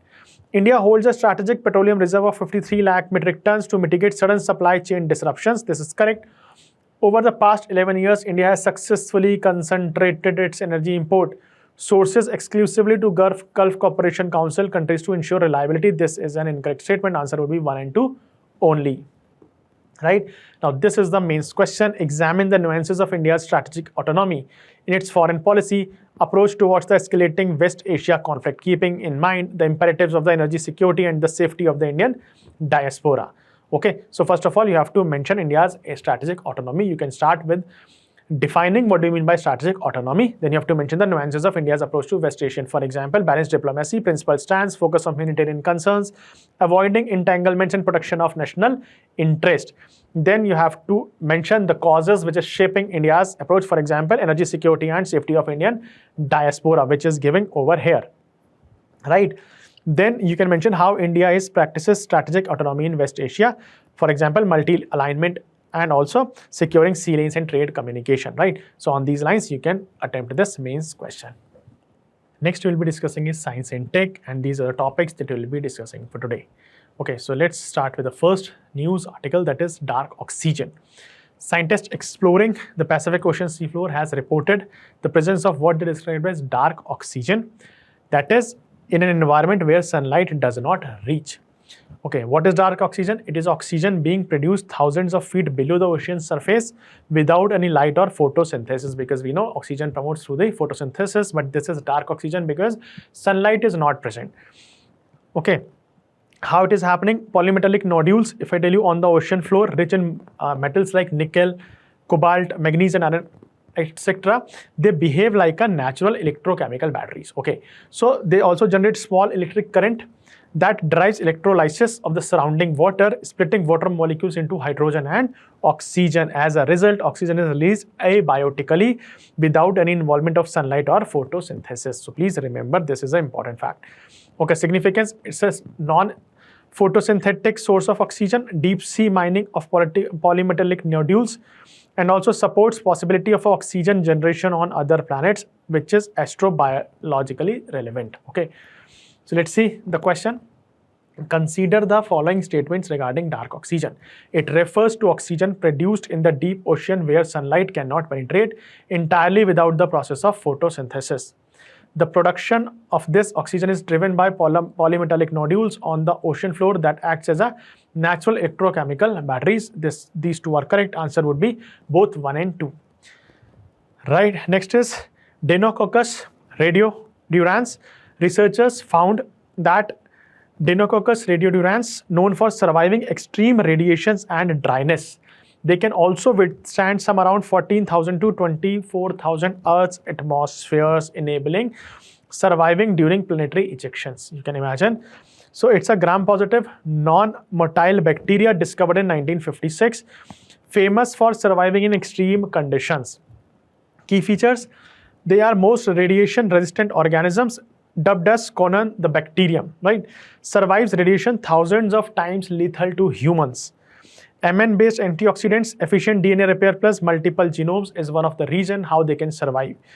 Important, tolerates vacuum, dehydration, cold, acid and starvation as well. Okay, so on this, let's see this question. The bacterium Deinococcus radiodurans, often referred to as Conan the bacterium, is primarily known in the scientific community for its survive extreme levels of radiations and severe dehydration. Okay, so for example, if you see the PYQs, questions on virus and bacteria are generally asked in science and tech. Okay, now next is the DART mission. A groundbreaking study has revealed that NASA's DART mission not only altered the motion of a small asteroid within its system, but slightly changed the orbit of the entire asteroid pair around the sun as well, which is a huge groundbreaking theory. This was the first ever space mission launched in 2021 to test and demonstrate asteroid deflection via kinetic impact. Okay, so impact was in 2022. Dimorphous DART's collision shortened the orbit of the asteroid by some around 33 minutes. It was the first successful asteroid trajectory change by humans, so it will have a implication for future projects as well. Okay, so PYQ, if I tell, the space mission, for example, Axiom 4, SpaceX, Gaganyaan were asked by the UPSC. We have a prelims probable question for you on DART mission. Assertion reasoning sort of question. Assertion is that NASA's double asteroids redirection test mission successfully altered the orbital trajectory of the asteroid Dimorphos. This is correct. The mission utilized a nuclear explosive device detonated on the surface of the asteroid to alter its path. This is incorrect one because the deflection is by the kinetic impact. Okay, so answer is A is correct, but R is incorrect. Now, white phosphorus. Human Rights Watch accused Israel of unlawfully using white phosphorus over residential parts of a southern Lebanese town. This is very concerning. Why? Let me tell you about the white phosphorus. Nature, it is white, yellow, waxy, garlic-like odor, but it is highly reactive allotrope of phosphorus. It ignites spontaneously in air at temperature above 30 degrees centigrade and continue to burn until it is fully oxidized or oxygen is exhausted. Okay, this produces dense white smoke composed of phosphorus pentoxide, which creates phosphoric acid upon contact with water, right? It has some uses, for example, military illumination, smoke screens, incendiary, industrial also phosphoric acid, phosphates to fertilizers and detergents, other fireworks it is used for, but it also has a health impacts. For example, it is very toxic through inhalation, ingestion, skin contact causes severe deep wounds, can reach up to the bones. And also smoke irritate eyes and lungs, phosphoric acid and phosphines. Please remember one thing, that the white phosphorus is not banned under Chemical Weapon Convention. It is not banned under CWC, but use against civilian is restricted under international humanitarian law. This is important, and that is why Human Rights Watch has raised this question. Okay, so remember the developments on hydrogen for these things, fuel cells were asked by the UPSC previously. So please remember about the white phosphorus as such, and we have a prelims probable question for you. With reference to the white phosphorus, consider the following statements. It is a highly reactive wax-like substance that ignites spontaneously when exposed to oxygen. The Chemical Weapon Convention strictly classifies it as a Schedule 1 chemical weapon, banning its use in all military operations unconditionally. This is incorrect because it was not banned in the CWC. Okay, upon contact with human skin, it causes severe deep thermal and chemical burn that extremely difficult to treat. So this is correct, this is correct, this is incorrect. Answer would be only 2. Right. The next development is G Spider robot. Recently, under the Swachh Bharat Mission Urban 2.0, Thiruvananthapuram Municipal Corporation has deployed an AI-powered G-Spider robot. It is an automated canal cleaning robot. Please remember, it is an automated canal cleaning robot created by Gen Robotic Innovations to operate in complex, high-risk canal environments without any human entry. Okay, so this is very significant. It uses machine vision sensors and robotic arm to detect and remove waste. Okay, designed for confined, hazardous and high-risk environments, ensures safe mechanized alternative to the manual scavenging. Please remember, we have one Bandicoot and now we have this G-Spider robot as well. Okay, so remember these two terms, it would be helpful for you in exam. Previously, these terms-based questions were there in the exam. This year, you may find this G-Spider recently highlighted in news is best described as it is an automated canal cleaning robot. Okay. Now, low temperature thermal desalination technology. Union Minister of Earth Sciences visited a low temperature thermal desalination plant at Kavaratti, Lakshadweep and reviewed the functioning of the desalination facility.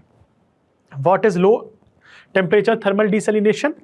It is a desalination method where warm surface water is evaporated at low pressure and vapor is condensed using the cold deep sea water, basically. Okay, so we know deep water sea at the depth of some 1000-2000 feet is 4 to 8.8 degrees centigrade cooler than the warm water, right? What are the key features? First of all, no chemicals or membranes are required. Pollution is very, very low and low maintenance as well. It provides safe drinking water, eco-friendly and energy efficient. Ideal for Lakshadweep, like remote islands that like that of Lakshadweep. Okay. Let's see. Consider the following statements regarding low temperature thermal desalination technology. It works on the principle that water boils at lower temperatures when subjected to low pressure environment. The technology relies heavily on burning coal or natural gases to heat the seawater. This is an incorrect statement. India's National Institute of Ocean Technology has successfully implemented this technology in the Lakshadweep Island to provide potable water. So this is incorrect statement. Answer would be 1 and 3 only. Now, Moonshot project. Moonshot project, but before I start, let me tell you one thing. It has nothing to do with the lunar body. Okay, so this is not related to the moon, but please remember this Indian Institute of Sciences launched a Moonshot project. What is it? It is a flagship multidisciplinary project by IISc funded by Pratiksha Trust to develop AI-powered brain co-processor, which is implantable and also non-invasive. Okay, how it would be helping? It would be helping to restore motor and cognitive functions in stroke patients. This is very significant development. Long-term goal is to make affordable indigenous neurotech for clinical use in India. Right? So basically, ELISA project was asked. They might ask the Moonshot project as well. So the term Moonshot project was in news most accurately refers to a collaborative global initiative to establish the first permanent human colony on the moon by 2030. This is incorrect because it has nothing to do with the moon. AI-powered brain co-processor to help stroke patient. This is the correct answer. ALMA telescope. Recently, astronomers have captured the central region of our Milky Way and unveiled a complex network of filaments of cosmic gases, which is unprecedented detail with the help of Atacama Large Millimeter Submillimeter Array Telescope, which is known as ALMA telescope. Right? But more important, you should know about the ALMA telescope. So it's a state-of-art radio telescope located in the Atacama Desert in Chile that studies celestial objects at millimeter and sub-millimeter wavelength. It is fully functional since 2013. Right? This is a collaboration project of National Radio Astronomy Observatory, National Astronomical Observatory of Japan, and the European Southern Observatory. Okay, so that means USA, European, and Japan are the working on it, right? It studies cold universe, for example, gas, dust, star, and planet formation. This is 10 times sharper than Hubble in its wavelength domain, so it's a significant outcome, right? They consider the following assertion and reasoning. The Atacama Large Millimeter Submillimeter Array is positioned at a very high altitude in Atacama Desert of Chile. Millimeter and submillimeter waves space are heavily absorbed by water vapors in Earth's atmosphere, necessitating a dry and high altitude location for the observation. Both A and R are correct, and R is the correct explanation of A. Hence, answer would be A. Now, next is asteroids 2024 YR4. What is this? Recently, NASA has officially ruled out the possibility of asteroid 2024 YR4 colliding with the moon in 2032. Thankfully, this is an Apollo type near Earth asteroid. That means it was crossing the Earth's orbit.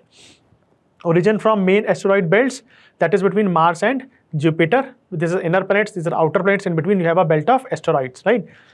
So, on that basis, PYQ also there was a question on asteroids and meteors. We have a prelims question for you with regards to the recently discovered asteroids 2024 YR4. Consider the following statements. It is classified as an Apollo type near Earth object, meaning it crosses the orbit of the Earth, right? This is correct.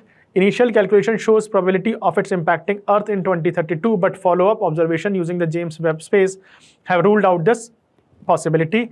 It is primarily composed of ice and frozen volatile gases, indicating that it originated from the distant Oort cloud. This is incorrect because it is found in the main asteroid belt. So answer will be 1 and 2 only.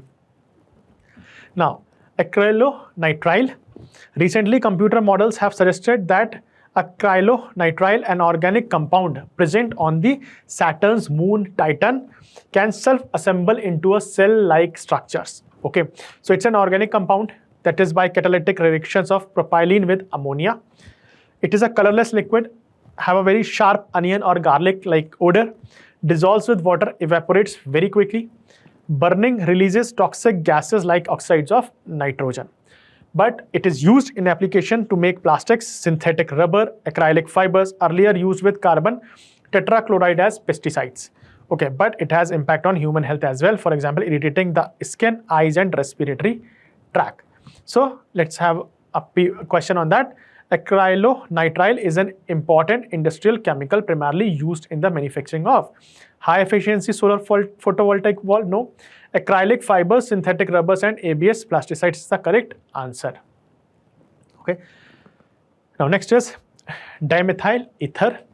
The Council of Scientific and Industrial Research, National Chemical Laboratory, in collaboration with a processing engineering partner, is ready to scale up the dimethyl ether technology to an industrial scale demonstration. Okay, that means now they are increasing the production to the industrial level. Now, first of all, important for you is to understand what is dimethyl ether technology.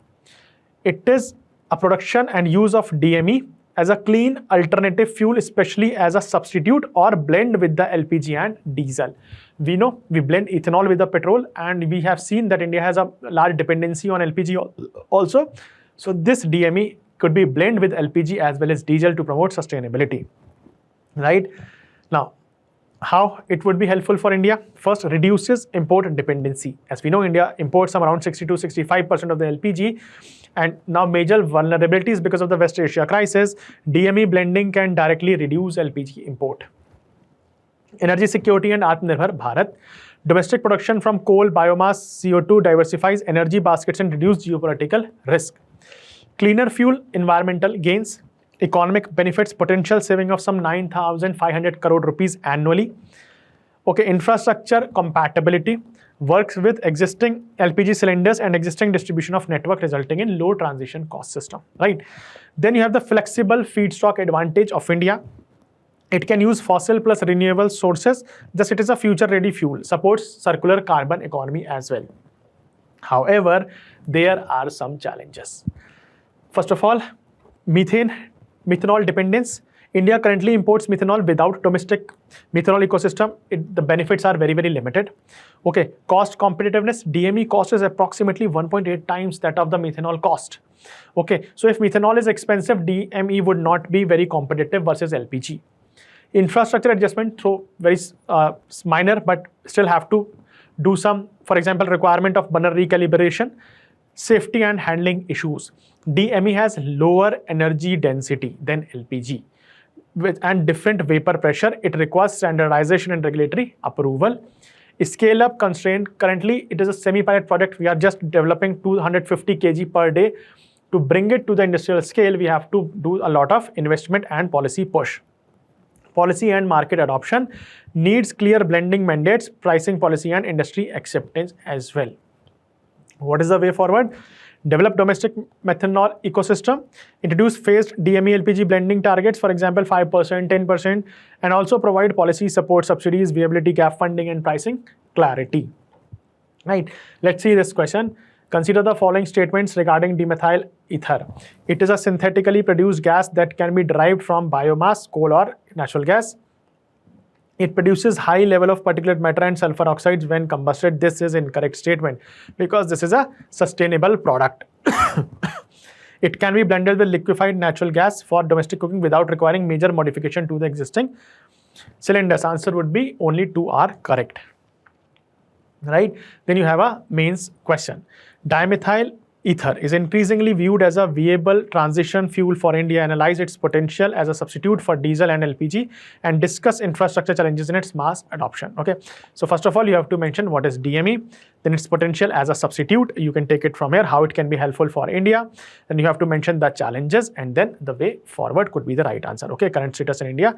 With this you can mention the way forward as well. Right. Next is floating leader buoy system. Recently, National Institute of Ocean Technology has successfully tested an indigenously developed floating leader buoy system off the coast of Muttam in Tamil Nadu. What is this floating system? High-tech ocean-based instrument used to measure wind condition over the sea. Right. Objective is to measure wind profiles and atmospheric conditions over the ocean. Working mechanism: the system uses LIDAR technology. This buoy floats on sea and emits laser pulses upwards. Pulses reflects off air particles and returns. Return signal is analyzed to understand the distance and to calculate the wind speed as well as direction. Okay, so it is important that unlike traditional instrument, this buoy can capture detailed wind data up to 300 meters above the sea level. Okay, significance: supports offshore wind energy, weather forecasting, cyclone tracking, and climate study is very, very important, right? So for example, recently in news terms, you may get in the exam, we have a prelims question for you. The floating LIDAR buoy system is primarily developed in marine environment to detect the movement of enemy submarines in deep water. No. Accurately measure offshore wind speed and atmospheric data to access wind energy potential is the correct answer. Right. Next is MXene. So it's a group of two-dimensional material made of a bulk crystal called MAX. Okay, this was first discovered in 2011. It is used titanium carbide, which is most widely used over here. What are the properties of MXenes? It is high electric conductivity, excellent mechanical strength, and good chemical stability, remarkable hydrophilicity. Okay, so this is very, very important. Application: energy storage, for example, batteries and super capacitors. Water treatment, help in desalination and wastewater treatment. Filtration, separation, for example, industrial membranes could be there. Okay, in context of the advanced material MXenes, consider a newly discovered class of super heavy radioactive elements. No, it has high electrical conductivity and excellent mechanical strength could be the right answer. Next is helium. Okay, so India's semiconductor and printed circuit board industry is bracing for a potential disruption in helium supplies because of the ongoing West Asia conflicts. Right. About helium, it is an inert, non-combustible noble gas discovered in 1868 by Janssen and Norman Lockyer via yellow spectral line during a solar eclipse, named after the Greek word helio, which means sun. Right. Atomic number 2 after hydrogen is the lightest element.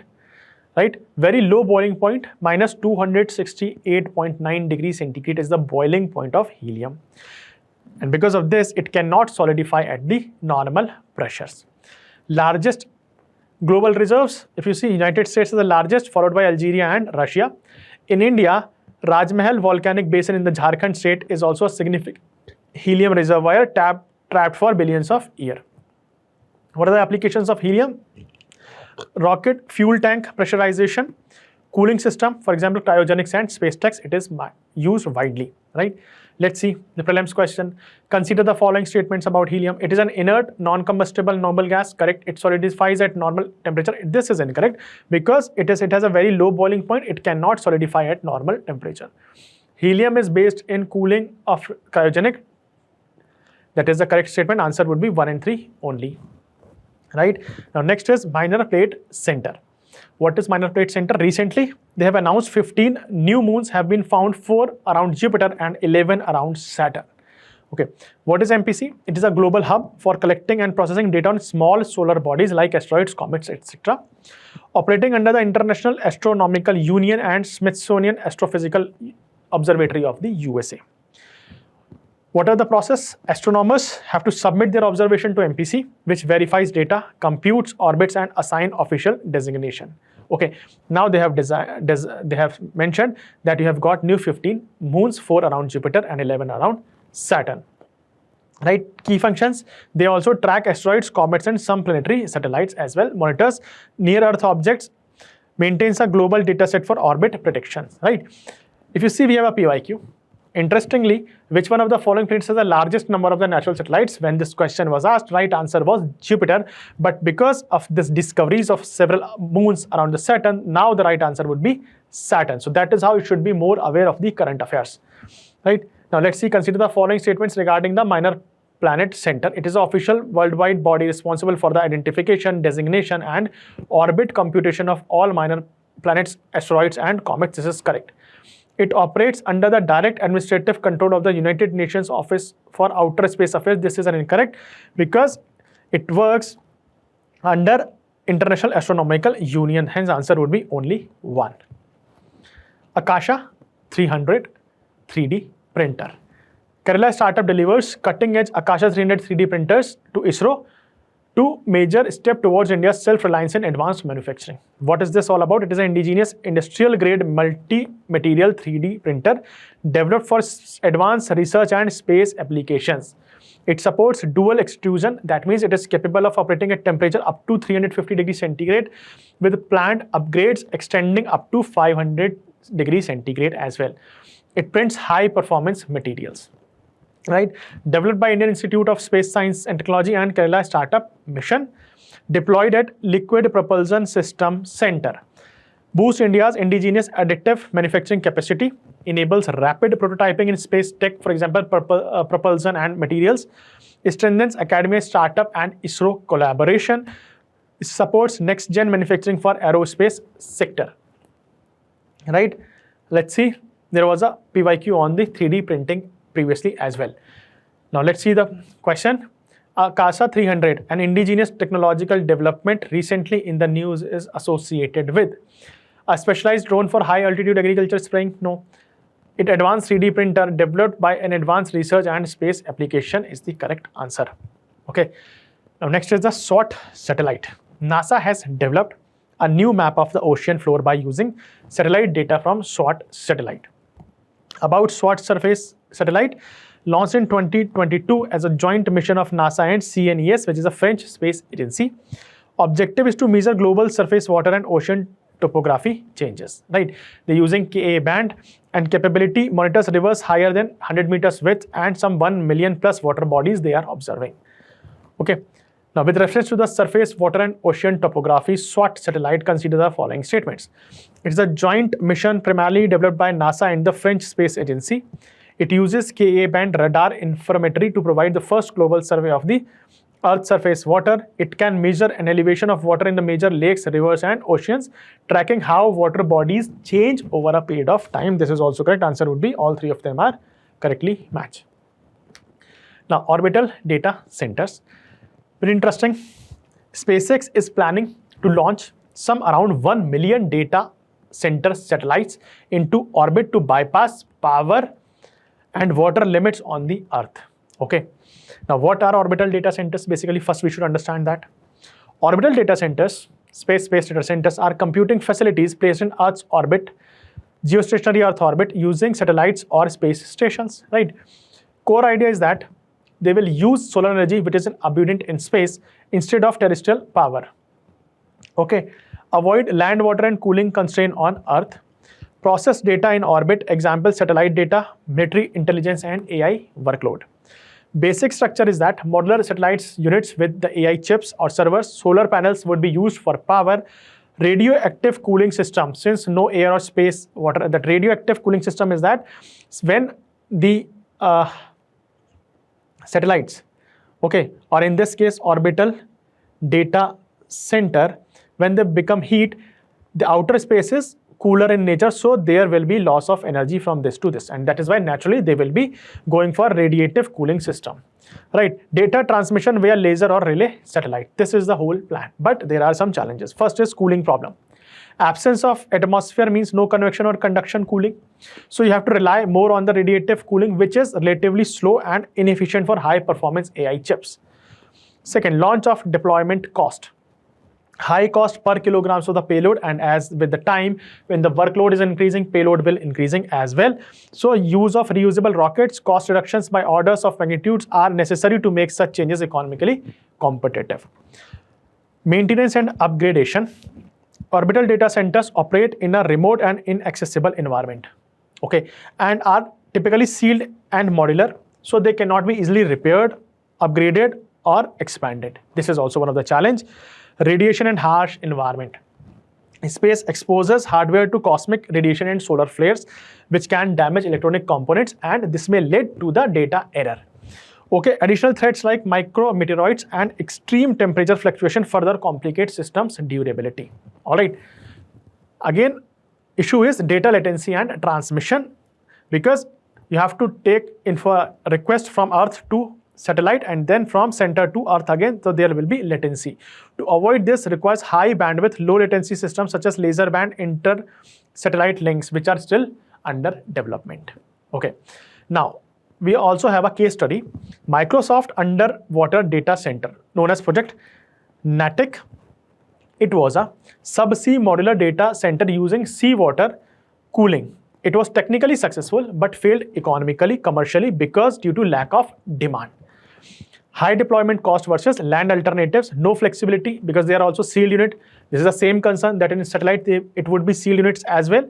No easy upgrades or scaling, and hence industry preferred land-based hyperscale centers rather than sub-oceanic centers. Okay, so these are the major concerns. Let's see the PYQ. There are questions on the Digital India plan of government in India. Okay, now let's see the development in this field. Consider the following statements regarding orbital data centers. The concept involves placing cloud computing servers in outer space to utilize the natural vacuum and low temperature for cooling. This is correct. They would completely eliminate the latency issues currently faced by terrestrial fiber optics. No. Managing latency would be one of the biggest challenge here, right? So this is an incorrect statement. Answer would be 1 only.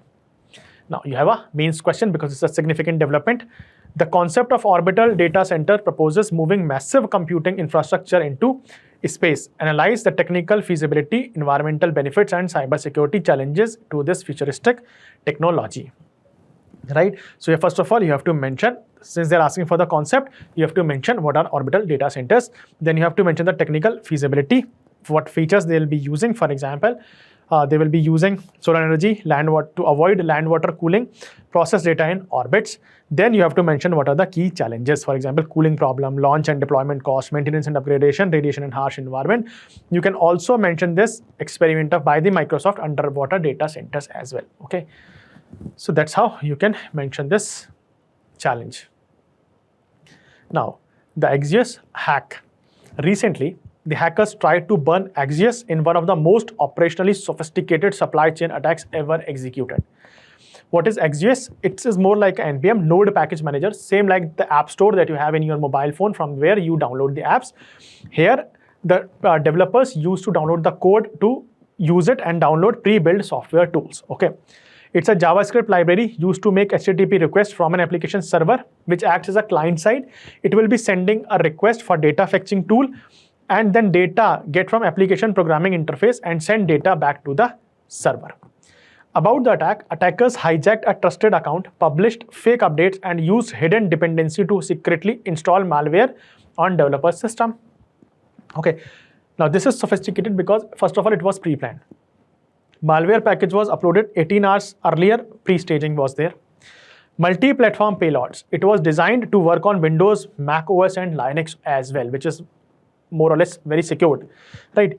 Bypassed safeguards, published directly to NPM Node Package Manager to Java libraries, which skipped the code review and testing pipelines. Self-destructing malware, it was installed. So because it was self-destructing, self-deleting, it was very difficult to detect and investigate as well. Now, what are the impacts on developers? First of all, their machines are fully compromised. Now, all the data is at risk. Attackers also gain access to API keys.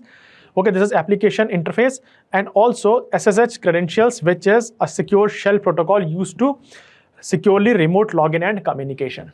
Now, even that is at risk. End users, they do not have indirect, but serious risk is there because now it has compromised their apps and user data. Okay. Now, core vulnerability highlighted. Open source platform relies on trust and convenience.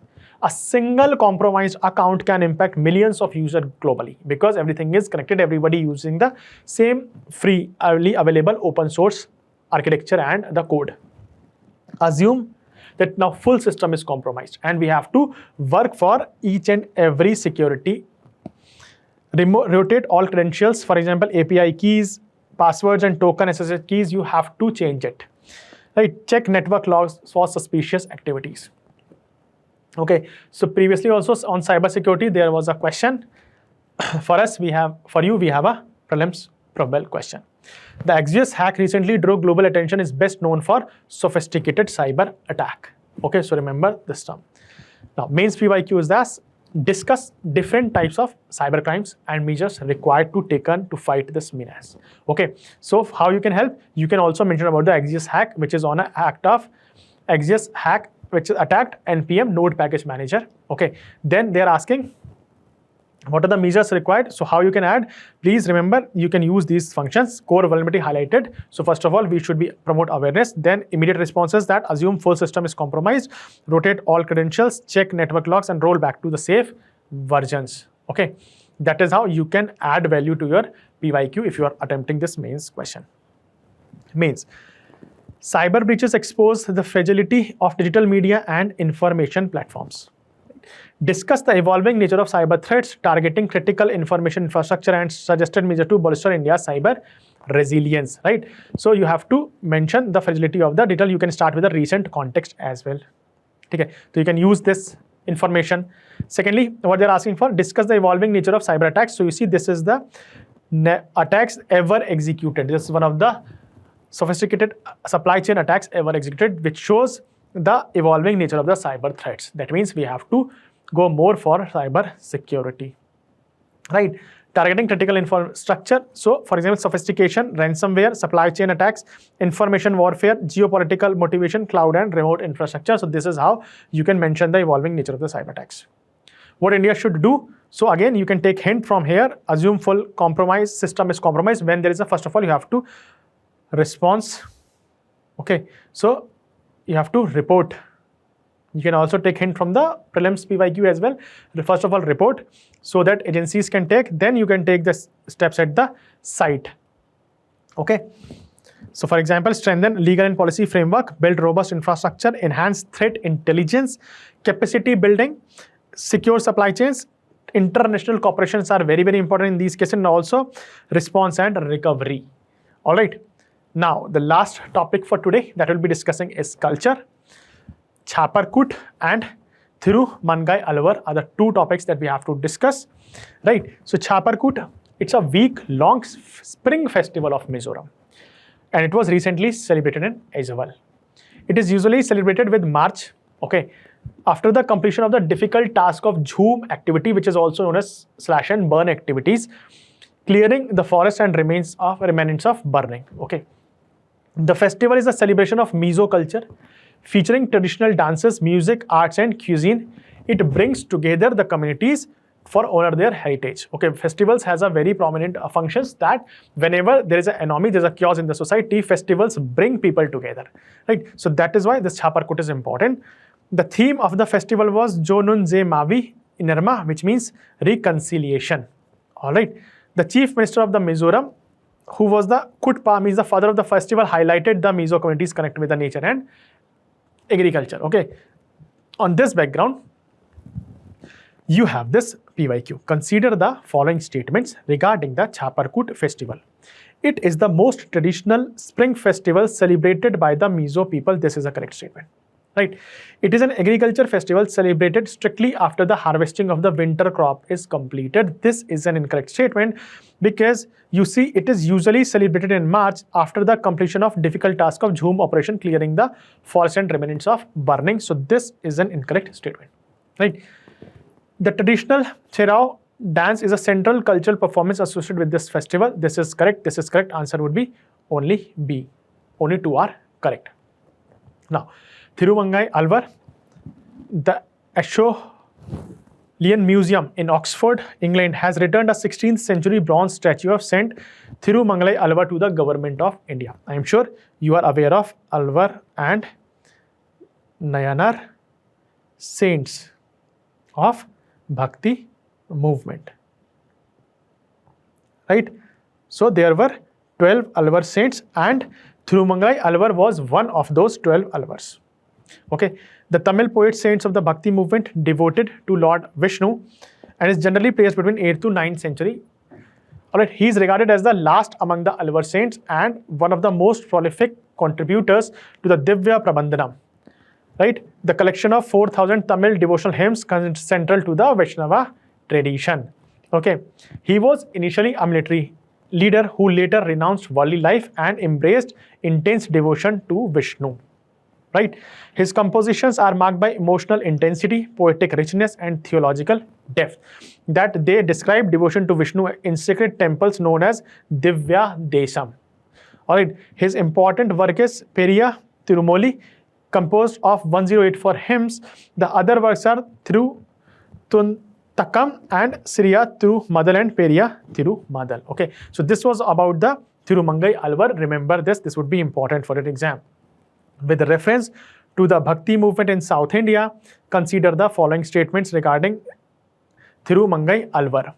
He is considered as the last of the 12 prominent Alvar saints who popularized Sri Vaishnavism, right? His hymns are philosophical compositions, constitute the largest individual contribution to the Nalayara Divya Prabandhanam. This is also correct. Answer would be 1 and 2. Both of them are correct. Okay, so this was all about the culture and the part 1 of your recitals. I hope you have revised your recitals. Goodbye. Take care.